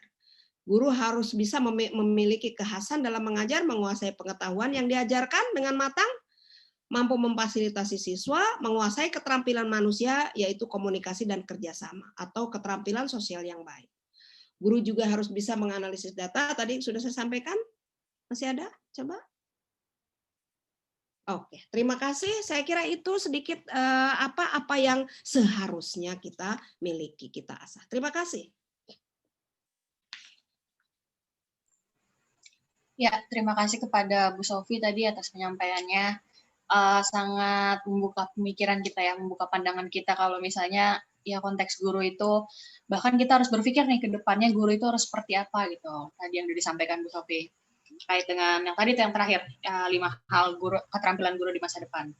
Nah, karena tadi sudah penyampaian dari kedua pemateri kita yaitu dari Bu Sofi dan Pak Husam, udah dari dua bidangnya juga yaitu pandangan dari segi guru bagaimana, lalu kemudian dari segi Bu Sofi di sini sebagai dari memandang dari segi konsepnya itu seperti apa harusnya guru untuk menghadapi PJJ ini. Mungkin dikontekskan lagi kita membahas lebih kepada pembelajaran online ya, karena yang tadi sudah disebutkan kalau misalnya PJJ itu lebih luas lagi, tapi sekarang yang kita gunakan adalah pembelajaran online. Oke, untuk itu memulai diskusi kita langsung aja masuk ke tadi yang sudah sempat disampaikan oleh Pak Yusuf Hidayatullah, itu tentang adanya gap dalam adanya gap kemampuan belajar. Nah, ini dialami sendiri oleh penanya kita, di mana beliau mengajar di salah satu lembaga bimbingan belajar dan hal ini terjadi. Oke, mungkin untuk diskusinya kita berikan saja langsung kepada Pak Husam atau Ibu Sofi. Ada yang mau menyampaikan pendapatnya dulu? Nah, mungkin dari Ibu Sofi dulu, Bu, boleh? Menurut saya ya, kenapa memang dalam pandemik ini, dalam situasi pandemik ini tadi saya diskusi dengan Kemdikbud, hasil studi di Amerika atau di mana ya tadi itu dia mengatakan bahwa Bank Dunia ya, Bank Dunia kalau tidak salah mengatakan kita akan sedikit lost generation ya akibat pandemik ini. Karena apa? Karena prestasi siswa diperkirakan khususnya di Indonesia karena kondisi kita saat ini prestasi siswa itu akan turun drastis. Tadi apa yang disampaikan oleh Pak Yusuf itu betul. Kemampuan anak-anak kita tidak akan mencapai level yang seharusnya. Ya, karena apa? Karena kondisi keterbatasan pembelajaran yang kita lakukan saat ini. Online-onlinean gitu loh. Ya. Ya bagaimana mau online dengan baik kalau misalnya anak-anak dari hasil survei saya untuk di lingkungan orang tua, sebagian besar mereka membantu anak-anaknya belajar itu hanya menggunakan HP. Dan yang digunakan platform yang digunakan itu adalah Zoom sedikit dan WhatsApp yang terbanyak. Sampai 64% mereka menggunakan WhatsApp. Bagaimana coba belajar pakai WhatsApp tuh? Apa yang didapat? Kalau belajar matematika pakai WhatsApp, aduh udah hancur lebur deh. Ya. Bisa dibayangkan. Konsep apa yang bisa dibaca oleh anak-anak kita? Anak SD misalnya. Anak SMP pakai HP, pakai WhatsApp. Ya tinggal menangis saja kita. Lalu apa yang harus dilakukan ketika itu terjadi? Kita berharap pandemik ini segera berakhir. Ya, kita mungkin harus ketika di akhir tahun atau tahun depan, yang seharusnya dia menguasai di kelas 2, tetapi masih mungkin tertinggal 1 tahun ya. Dia mungkin harus adanya kemampuannya di kelas 6 SD. Maka mau tidak mau kita harus turun ke bawah. Apalagi penguasaan ini SD ya. SD itu pondasi. Kalau SD acak-acakan, jangan harap sampai SMP, SMA, perguruan tinggi itu menjadi lebih baik.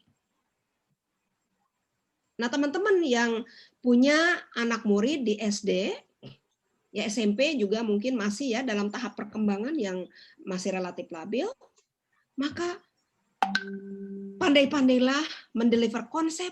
Sekarang itu kuatkan saja konsep walaupun sederhana. Misalnya kalau operasi hitung, kuasai operasi hitung dengan baik. Apa makna perkalian, apa makna pembagian, apa makna penjumlahan, pengurangan dalam berbagai contoh. Kalau matematika, ya, itu harus betul-betul dikuasai oleh anak kita di SD. Agar dia mudah ketika dia naik ke SMP. Jadi jangan mempelajari yang seharusnya dipelajari di SD dia sudah SD kelas 5. Tapi pengetahuannya masih SD kelas 3.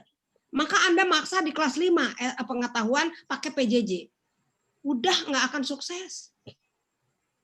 Mending turun ke bawah, menguasai konsep yang pondasi, lalu dia akan seperti anak panah melesat di kemudian hari. Kalau pondasi itu kokoh, insya Allah dia akan kuat untuk mengetahui apapun. Sama seperti guru. Guru mau dibawa ke kurikulum apapun, metode apapun, moda pembelajaran apapun, kalau menguasai substansi mengajar secara teoretik, nggak akan bingung. Karena dia tahu. Apa hakikat membelajarkan? Apa hakikat belajar bagi anak didik? Bagi anak usia sekian? Ya. Guru akan tahu metode, akan menyesuaikan metodenya. Akan memfasilitasinya dengan beragam cara karena dia tahu cara mengajar yang terbaik untuk anak-anak yang dihadapinya. Asal guru itu menguasai konsep mendidik secara baik dan menguasai substansi yang diajarkan. Jadi nggak akan bingung. Nah, kalau misalnya cara mengajar yang terbaik bagi anak-anak di SD seperti apa nggak ngerti. Di SMP seperti apa nggak ngerti. Memahami anak murid aja nggak ngerti. Jangan harap kita bisa mengajar dengan sukses. Ya. Gitu ya. Oke, terima kasih. Ya, terima kasih. Itu tadi jawaban dari Ibu Sofi. Ya, sebelum kita masuk ke Pak Husam, ada dari audiens kita, yaitu dari Ibu Wati. Mungkin dari Bu Wati ada yang ingin disampaikan, Ibu, karena Bu Wati raise hand di sini. Boleh, Bu? Kalau memang ada, diberikan waktu, silakan langsung on cam dan on mic.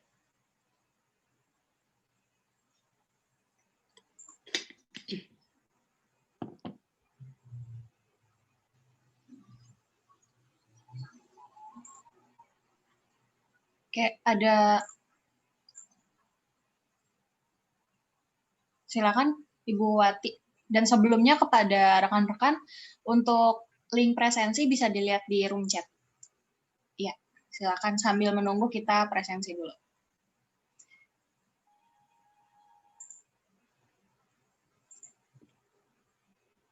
Ya, karena belum ada respon dari Ibu Wati, kita sebelum masuk ke Pak Husam, mungkin dari rekan-rekan lain ada yang mau.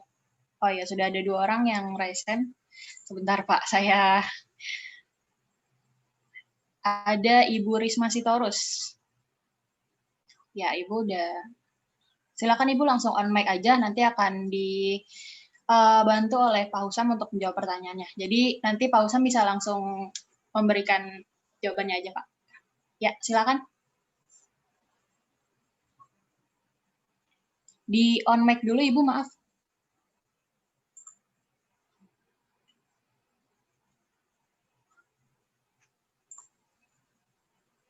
Sudah. Ya, terima kasih atas kesempatan yang diberikan. Saya Ibu Risma Sitorus, saya pengajar di sebuah sekolah dasar di Jakarta Utara, Ibu. Saya alumni manajemen pendidikan UNJ 2001, sudah sangat lama ya. Yang ingin saya tanyakan tadi terkait penilaian.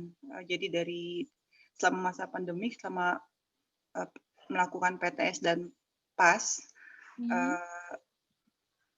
pihak pengawas sekolah meminta kami membuat semua soal dalam bentuk pilihan ganda dan menyajikan dalam bentuk Google Form gitu. Akhirnya untuk usia sekolah dasar ini jadi sangat sulit terukur terkait keterlibatan orang tua untuk bersikap jujur dalam pengerjaan tes gitu. Karena banyak situasi di mana soal itu dikerjakan oleh orang tua bukan oleh siswa. Nah ini saya ingin menanyakan bagaimana pandangan Ibu terkait ini dan juga Pak Husam sebagai pembicara pertama. Kalau tadi kesulitannya adalah bagaimana mengukur karakter siswa selama PJJ ini berlangsung. Nah sekarang bagaimana kemudian ada intervensi wali murid dalam mengerjakan tugas-tugas sekolah. Terima kasih. Monggo Pak Husam, nanti saya. Ya. Ya, moderator izin ya. Suara Ya, saya Pak, terdengar. Ya, pertama mungkin sedikit sebenarnya ini pernah didiskusikan ya di sekolah tempat saya mengajar sebenarnya juga sama, ada orang tua siswa yang mungkin kurang nyaman dengan dia tahu beberapa orang tua siswa membantu, ini di konteksnya SMP ya. Tadi kan SD. SMP ternyata juga sama, ada orang tua yang ingin mendapatkan anaknya yang terbaik tapi dengan cara demikian, ketidakjujuran tadi. Saya pernah diceritakan ada satu sama orang tua tersebut yang mengadu kepada saya bahwa ada di beberapa sekolah yang menggunakan sistem yang susah untuk kita nyebutnya untuk direkayasa seperti itu ya. Itu ada, tapi memang tidak, ya mungkin itu berbiaya gitu. ada di salah satu sekolah swasta dia menyebutkan bahwa seperti itu, ada sistem security yang memang sangat rigid untuk diterobos oleh orang tua, apalagi tanda kutip orang tuanya tidak terlalu paham terkait teknologi gitu. Itu yang pengalaman yang pernah diceritakan salah satu orang tua murid kepada saya. Tapi kalau untuk cara memang Google Form ini justru mungkin rekan-rekan sekarang sudah pada tahu ya, banyak juga anak-anak sekolah yang cerdas juga bahwa Google Form itu bisa juga direkayasa seperti itu. Nah, mungkin kalau dari saya pandangannya adalah lebih kepada tadi, kalau untuk itu lebih kepada sistem, karena memang kan kita kalau ujian nasional juga dahulu pakai token dan itu juga susah untuk dipakai karena memang selain dia maksudnya susah untuk direkayasa karena memang di situ on the spot, tapi memang untuk di pengawasan memang karena berbedanya adalah di pengawasan ya, karena mereka di rumah, kalau dulu di sekolah. Nah, kalau dari saya demikian pandangannya bahwa ada beberapa sekolah yang mampu untuk menahan itu dengan tadi merekayasa dalam sistem ujiannya. Kalau memang di sekolah saya juga sama menggunakan Google Form dan ya efeknya demikian, ada beberapa orang tua siswa yang membantu dan tidak murni anaknya mendapatkan nilai yang hasil dia sendiri gitu. Seperti itu. Tapi juga ada orang tua yang nggak nyaman dengan kondisi demikian seperti itu. Itu terus mungkin izin moderator saya menanggapi yang awal terkait pernyataannya Mas Yusuf tadi kalau saya nggak salah itu sebenarnya untuk perkara kenapa ada anak yang tidak sesuai dengan jenjangnya terus dipaksakan naik ke tingkat selanjutnya dan tidak mampu mengikuti. Sebenarnya sih pemerintah sudah memberikan ini ya, kalau yang saya dapat itu adalah silabus itu diminimalisir gitu atau diminimalis bikinnya seperti itu. Jadi beberapa konten yang ibaratnya dirangkum lah menjadi satu bagian yang diajarkan kepada anak-anak. Namun memang kendalanya lebih kepada di beberapa pembelajaran bahasa Inggris memang metodenya banyak gitu. Sudah saya sebutkan tadi ketika saya presentasi. Tapi untuk yang eksak dan sebagainya memang ada salah satu metode yang dipakai ini mungkin disesuaikan dengan kondisi tempat ya. Ada yang akhirnya anaknya itu datang ke sekolah. Di wilayah saya di daerah Jakarta Timur, sekolah tempat saya mengajar, ada anaknya yang akhirnya karena dia nggak paham, dia datang ke sekolah secara pribadi dan menemui guru yang mengampu pelajaran tersebut, sehingga anak itu mendapatkan pembelajaran tambahan. Nah, memang di konsep yang diberikan oleh sesuai dengan surat SK ya, SK dari Kemendikbud ada memang yang bentuknya demikian, sehingga anak tergantung daerahnya ya, entah di zona merah ataupun seterusnya, dia bisa untuk menemui gurunya atau gurunya yang kunjungan. Nah, lagi-lagi memang seperti yang disampaikan oleh Bu Sofi, ya tadi jiwa pendidiknya itu yang menjadi taruhannya. Apakah kita mengajar karena materi atau kita mengajar karena emang mendidik seperti itu. Jadi kalau dilihat dari konteks itu kembali kepada guru sendiri dan kesadaran anak. Karena konsep yang ditawarkan sama Kemendikbud, metodenya itu ada kok, bahwa ada yang murid di sekolah saya, anaknya ke sekolah sendiri sama orang tuanya, minta diajari secara private dan gurunya welcome seperti itu. Mungkin itu ya, ada tanggapan dari saya. Terima kasih. Ya, terima kasih Pak Husam. Mungkin langsung saja masuk ke Bu Sofi terkait penilaian Ibu yang seperti yang ditanyakan Ibu Risma tadi.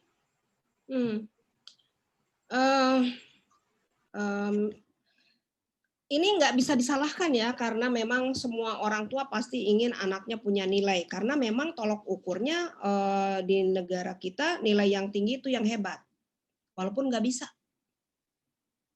Ya, bahkan yang ranking 1 itu yang sudah pasti benar walaupun dapat nyontek. Ini kesalahan paradigma yang terbesar di kita. Harusnya kita mampu mendidik orang tua. Sekali lagi orang tua. Anak itu cuma ngikut aja. Karena orang tuanya ambisi ingin anaknya terlihat hebat, maka dia lakukan dengan segala cara. Kalau saya kondisi seperti itu saya akan remuk dengan pengawas. Saya lebih baik tidak mengikuti apa kata pengawas. Nurani guru saya akan memberikan feedback kepada siswa sebatas mana kemampuan dia yang dia kuasai. Apapun tuntutan kurikulum, no way buat saya. Yang penting saya menetapkan tujuan pembelajaran di kelas ini harus paling tidak standarnya menguasai ini. Ya. Ya saya nggak persis tahu kelas 2 misalnya, 2 SD itu harus bisa apa. Ya saya akan tes anak itu melalui tidak Google Form, ya, tetapi melalui tulisan tangannya yang dia bisa tunjukkan kepada saya, walaupun itu hanya melalui Zoom atau dikirim melalui dipotret begitu. Yang saya hafal betul, misalnya tulisan anak itu. Ya, lalu mungkin saya akan tanya jawab dengan dia. Adek bisa apa? Ya memang ini one by one ya. Bu, muridnya 40, gimana mau one by one? Begitu. Ya. Nah, ini juga kondisi yang, mohon maaf ya sekali lagi, yang tidak appropriate dengan ketentuan mengajar. Karena mengajar sehebat-hebatnya guru juga nggak akan mampu menangani kelas 40 sendirian, kecuali terpaksa. Kalau ingin mendapatkan prestasi siswa yang baik, maka tadi individualized learning itu harus menjadi concern kita. Dari misalnya kan kita gini, mengajar 40, rasanya masih ada apa enggak ya mengajar 40, masih mungkin ya di kita. Dan ini memang kalau saya protes ya saya protes, enggak boleh 40 itu. Tapi terpaksa Bu harus 40. Makanya kita jangan berharap yang hebat kalau 40 murid. Ya itu mah hukum rimba aja, siapa yang paling rajin, yang paling pinter, yang paling bisa belajar, ya dia yang akan lulus dengan baik. Tetapi kalau diambil one by one siswa, ya pasti tidak akan terukur begitu.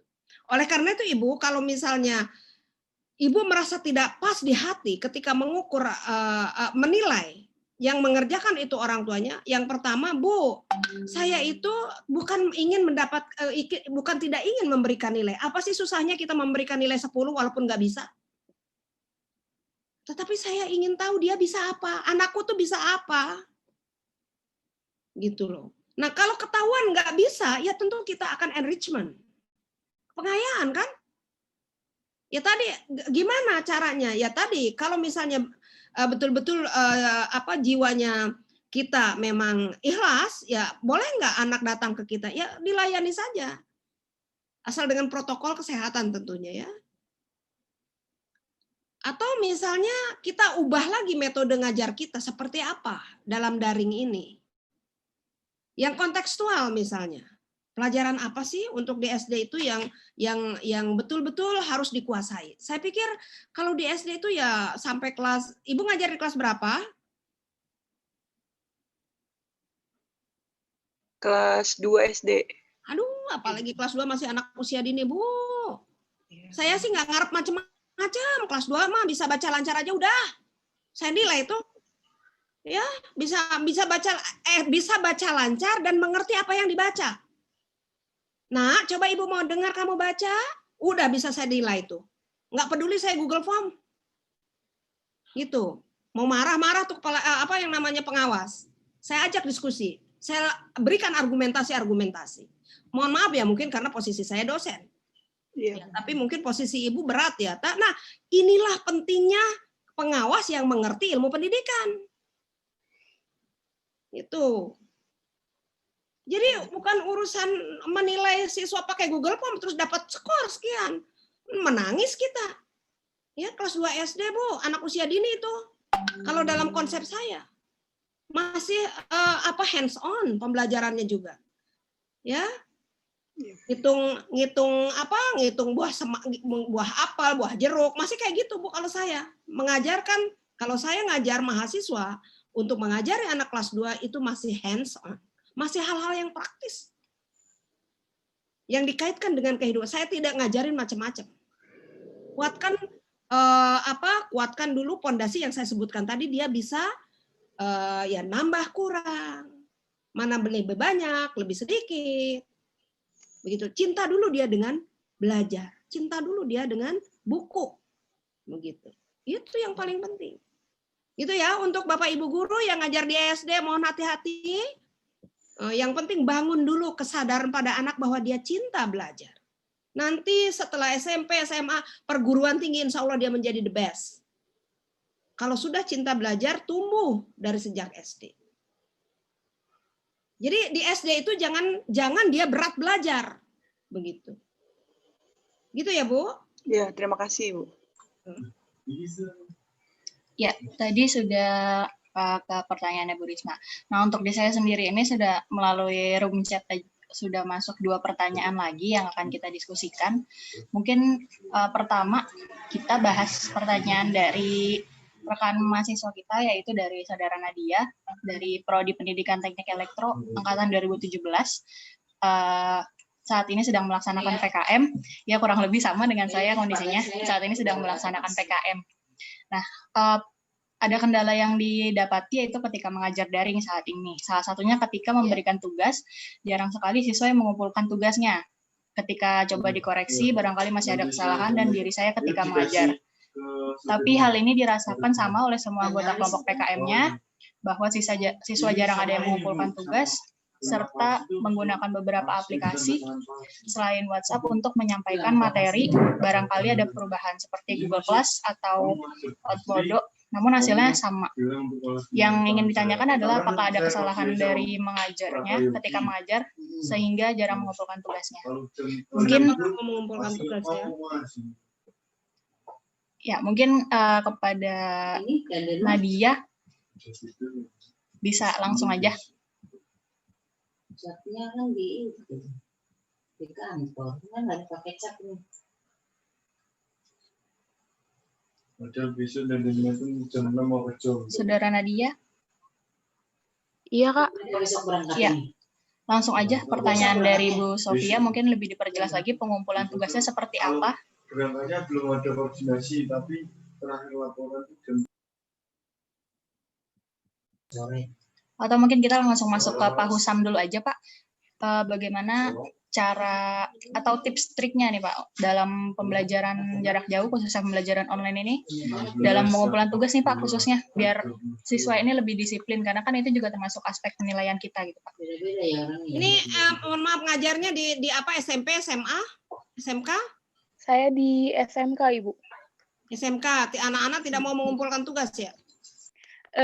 Lebih tepatnya jarang sih, Bu. Jadi kayak, ya. Yang Anda pertanyakan kenapa mereka tidak disiplin mau mengumpulkan tugas ya? Iya, Ibu. Barangkali ada salahnya gitu ketika kita mengajar kan. Jadi, ya saya ingin minta solusinya gitu, Bu. Mungkin sedikit dari saya sebelum Pak Husam ya. Kalau saya sih kenapa misalnya siswa itu tidak mau mengumpulkan tugas, diberi tugas oleh Anda tapi tidak mau mengumpulkan tugas ya anak-anak itu. Apakah tugas yang diberikan itu sangat mohon maaf ya, sangat mudah atau sangat sulit? Berindividu atau kelompok? Rata-rata saya kalau kasih tugas itu individu, Ibu. Individu. Dan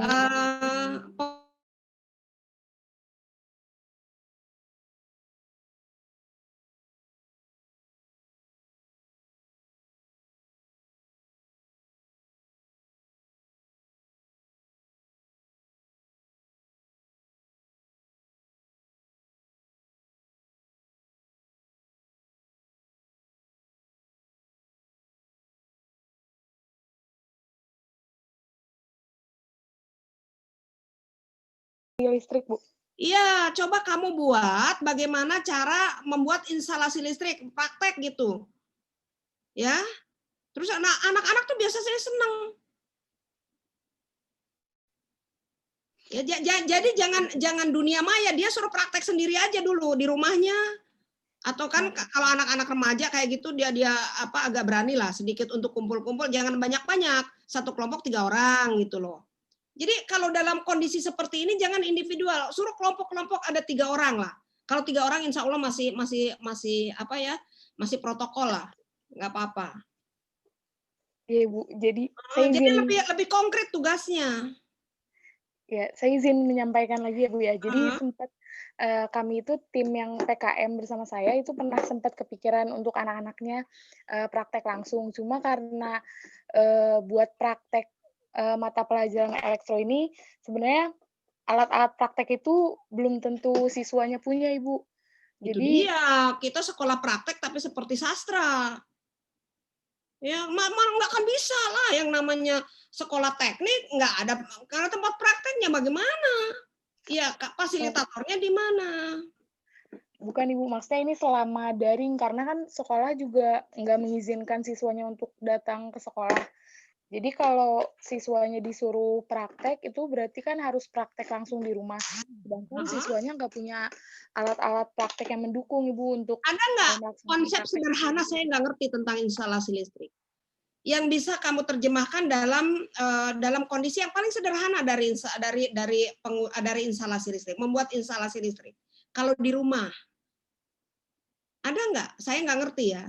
Ada nggak konsep yang paling sederhana yang ada di rumah kita? Sebagai guru.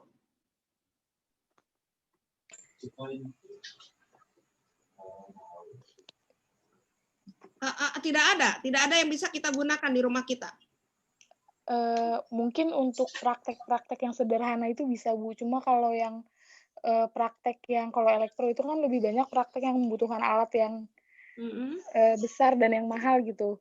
Jadi seperti yang tadi udah saya bilang, jadi kayak susah gitu untuk siswanya melakukan praktek langsung. Mungkin kalau misalkan dibikin atau pakai pengaplikasian lain bisa, dan mungkin perlu dipikirkan kembali gitu.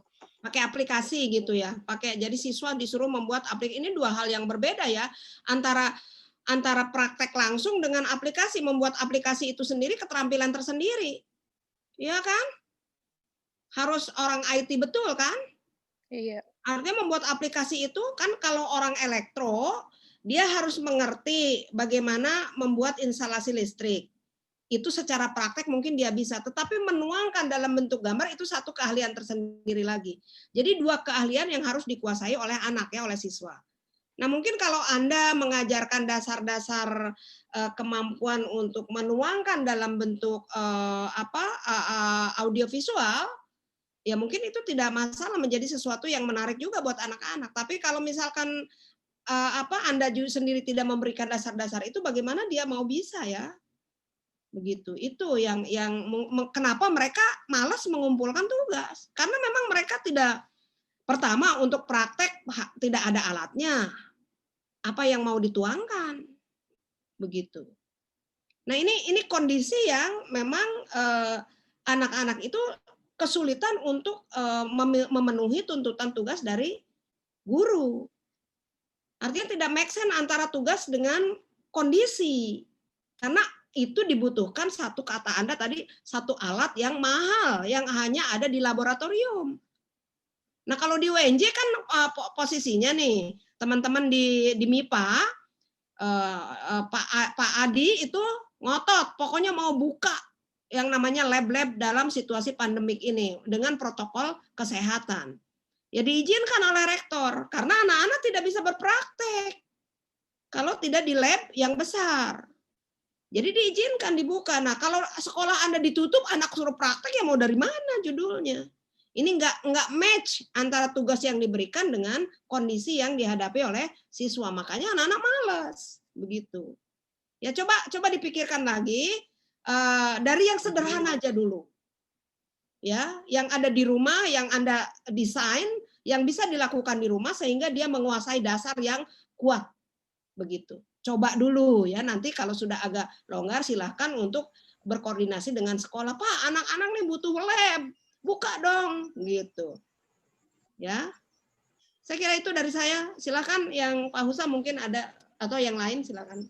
Baik Bu, terima kasih atas jawabannya. Boleh ke Pak Husam, silakan Pak. Ya, terima kasih atas waktunya ya. Jadi untuk konkretnya memang tugas itu ya pertama ya, tadi saya udah bilang tuh salah satu yang bagian yang menyulitkan guru itu saya tuliskan di presentasi saya. Dan memang saya kalau di bahasa, kan memang saya bahasa Inggris ya memang lebih easy lah, lebih mudah untuk memberikan tugas. Pertama ya saya memberikan tugas itu ya sesimpel mungkin ke anak-anak gitu, dan nggak terlalu rumit, dan bahannya itu mereka bisa cari di daerah rumah mereka. Kalau bentuknya adalah kerja individu. Tapi kalau untuk bentuknya kerja kelompok, memang itu sulit ya untuk dilaksanakan di kondisi pandemi ini. Nah, cuman kalau untuk tadi pembuatan semacam kayak rangkaian listrik, yang saya ada di gambar kepala saya itu kolektor rangkaian listrik. Itu pernah saya didemokan satu aplikasi ya, tapi itu bentuknya sih lebih kepada pembelajaran IPA sebenarnya. Jadi anak-anak diberikan kemudahan untuk misalkan contoh anak-anak diminta untuk bagaimana tahu peredaran darah. Mereka nggak lagi harus ke lab terus melihat sesuatu atau membedah sesuatu, misalkan membedah tikus gitu atau katak. Itu udah ada aplikasinya sendiri sebenarnya. Mereka cuma tinggal menyorot kameranya ke meja, mereka udah secara hologram mereka membedah katak tanpa perlu akhirnya mereka praktek ke dalam laboratorium misalkan. Itu ada. Cuman saya kalau untuk listrik saya belum menemukan ya sejauh ini yang sharing dari teman-teman pendidik yang lain itu seperti apa tadi gitu. Makanya saya nggak bisa lebih mendetil. Paling tadi kalau dari pandangan saya, tugas memang harus semudah mungkin, alatnya bisa ada di situ, sehingga anak nggak ada reason lagi buat untuk tidak mengerjakan. Pun juga konsekuensinya, karena mungkin Mbak Nadia ini adalah guru PKM ya, saya tahu memang kalau guru PKM itu nggak bisa terlalu memaksakan kepada murid, kecuali memang guru di situ, ya itu tadi konsekuensinya. Kalau saya, memang untuk penugasan saya bikin waktunya agak luang. Jadi proyek mereka itu dilaksanakan, mungkin yang harusnya bisa dikerjakan 5 hari selesai, saya melebarkan waktu itu. Jadi mereka udah nggak ada alasan lagi untuk nggak ngumpulin tugas ataupun nggak ngerjain tugas gitu. Karena memang kan kalau yang saya tahu bahwa silabusnya diperkecil ya, diminimalisir gitu, sehingga bisa banyak waktu pengumpulan tugas yang cukup panjang. Tapi tetap mereka akhir-akhirnya mengumpulkan tugas walaupun ada yang telat, ada yang tepat waktu. Seperti itu sih pandangan dari saya. Terima kasih. Ya, terima kasih Pak Husam atas pandangannya. Kemudian tadi pertanyaan dari Saudara Nadia itu juga pertanyaan terakhir yang menjadi diskusi kita pada diskusi dari pendidikan kita pada hari ini. Karena keterbatasan waktu sebenarnya juga ada pertanyaan lain ini yang masuk tapi belum bisa kita bahas. Mungkin nanti kita beralih ke grup WA aja karena tadi juga udah sempat saya sampaikan. Sebelumnya saya mengucapkan, sebelum menyampaikan kesimpulan, saya mau mengucapkan terima kasih dulu kepada pemantik diskusi kita pada malam hari ini, yaitu Ibu Sofi dan Bapak Husam. Yang keduanya ini membahas dari perspektif yang berbeda ya, kita lihat Pak Husam di sini sebagai tenaga pendidikan, sebagai guru, kondisinya seperti apa, sudah dijabarkan dengan jelas oleh Pak Husam. Kemudian dari Bu Sofi juga sebagai di sini memegang peran sebagai dosen dari akademisinya, lalu memberikan gambaran secara jelas tentang konsep pendidikan itu seharusnya seperti apa, lalu pembelajaran online ya Bu, lebih tepatnya bukan pembelajaran jarak jauh yang saat ini dilakukan. Itu tadi yang poin yang sangat penting yang perlu kita pahami bersama.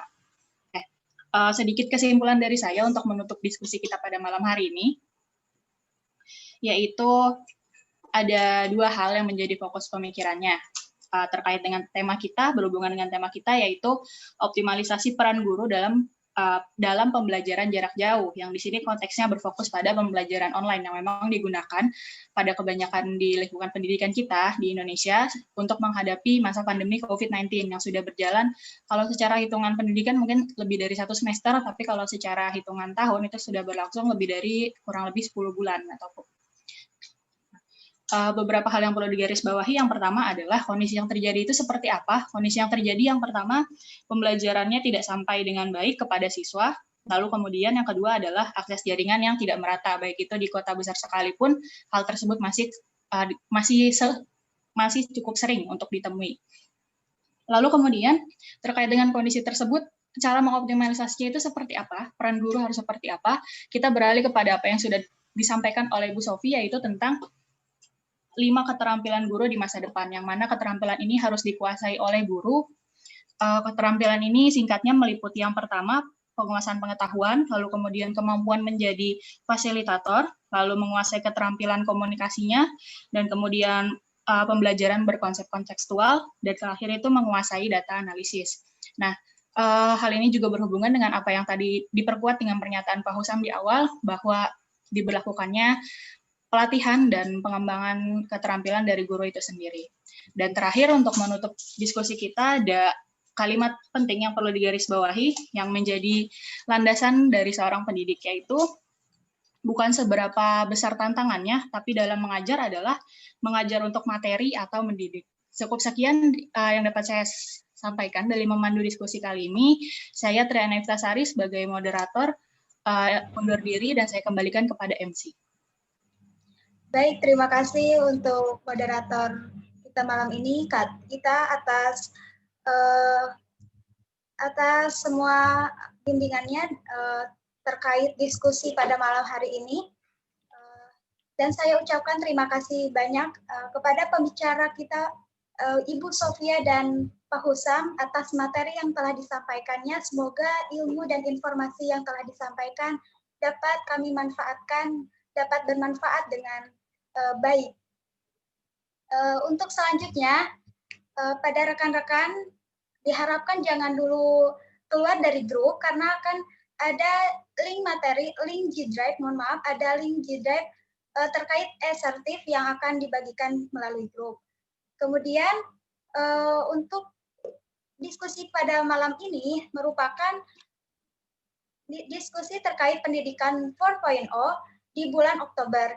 Untuk selanjutnya akan ada diskusi terkait penyambutan Hari Cinta Guru yang akan dilaksanakan pada 20 November 2020 yang akan dilaksanakan juga oleh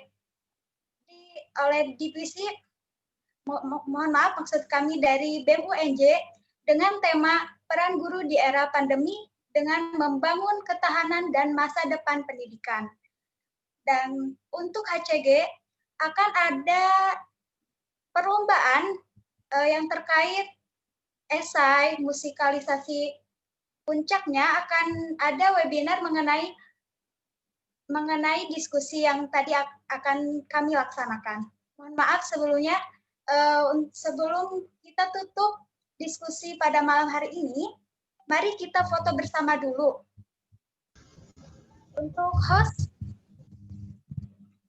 Untuk host dan rekan-rekan semuanya, mohon dibuka kameranya. Mari kita foto bersama dulu.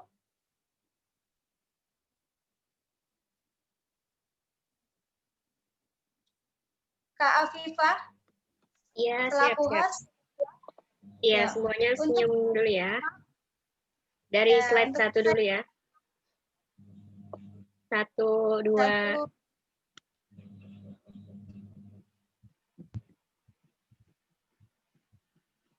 Sudah. Sekarang ke slide 2. 1, 2, 3. Slide 3.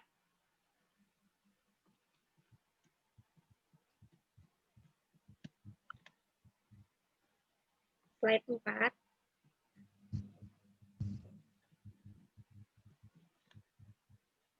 Slide 5. Dah, selesai. Baik, terima kasih. Rekan-rekan semua atas kehadirannya.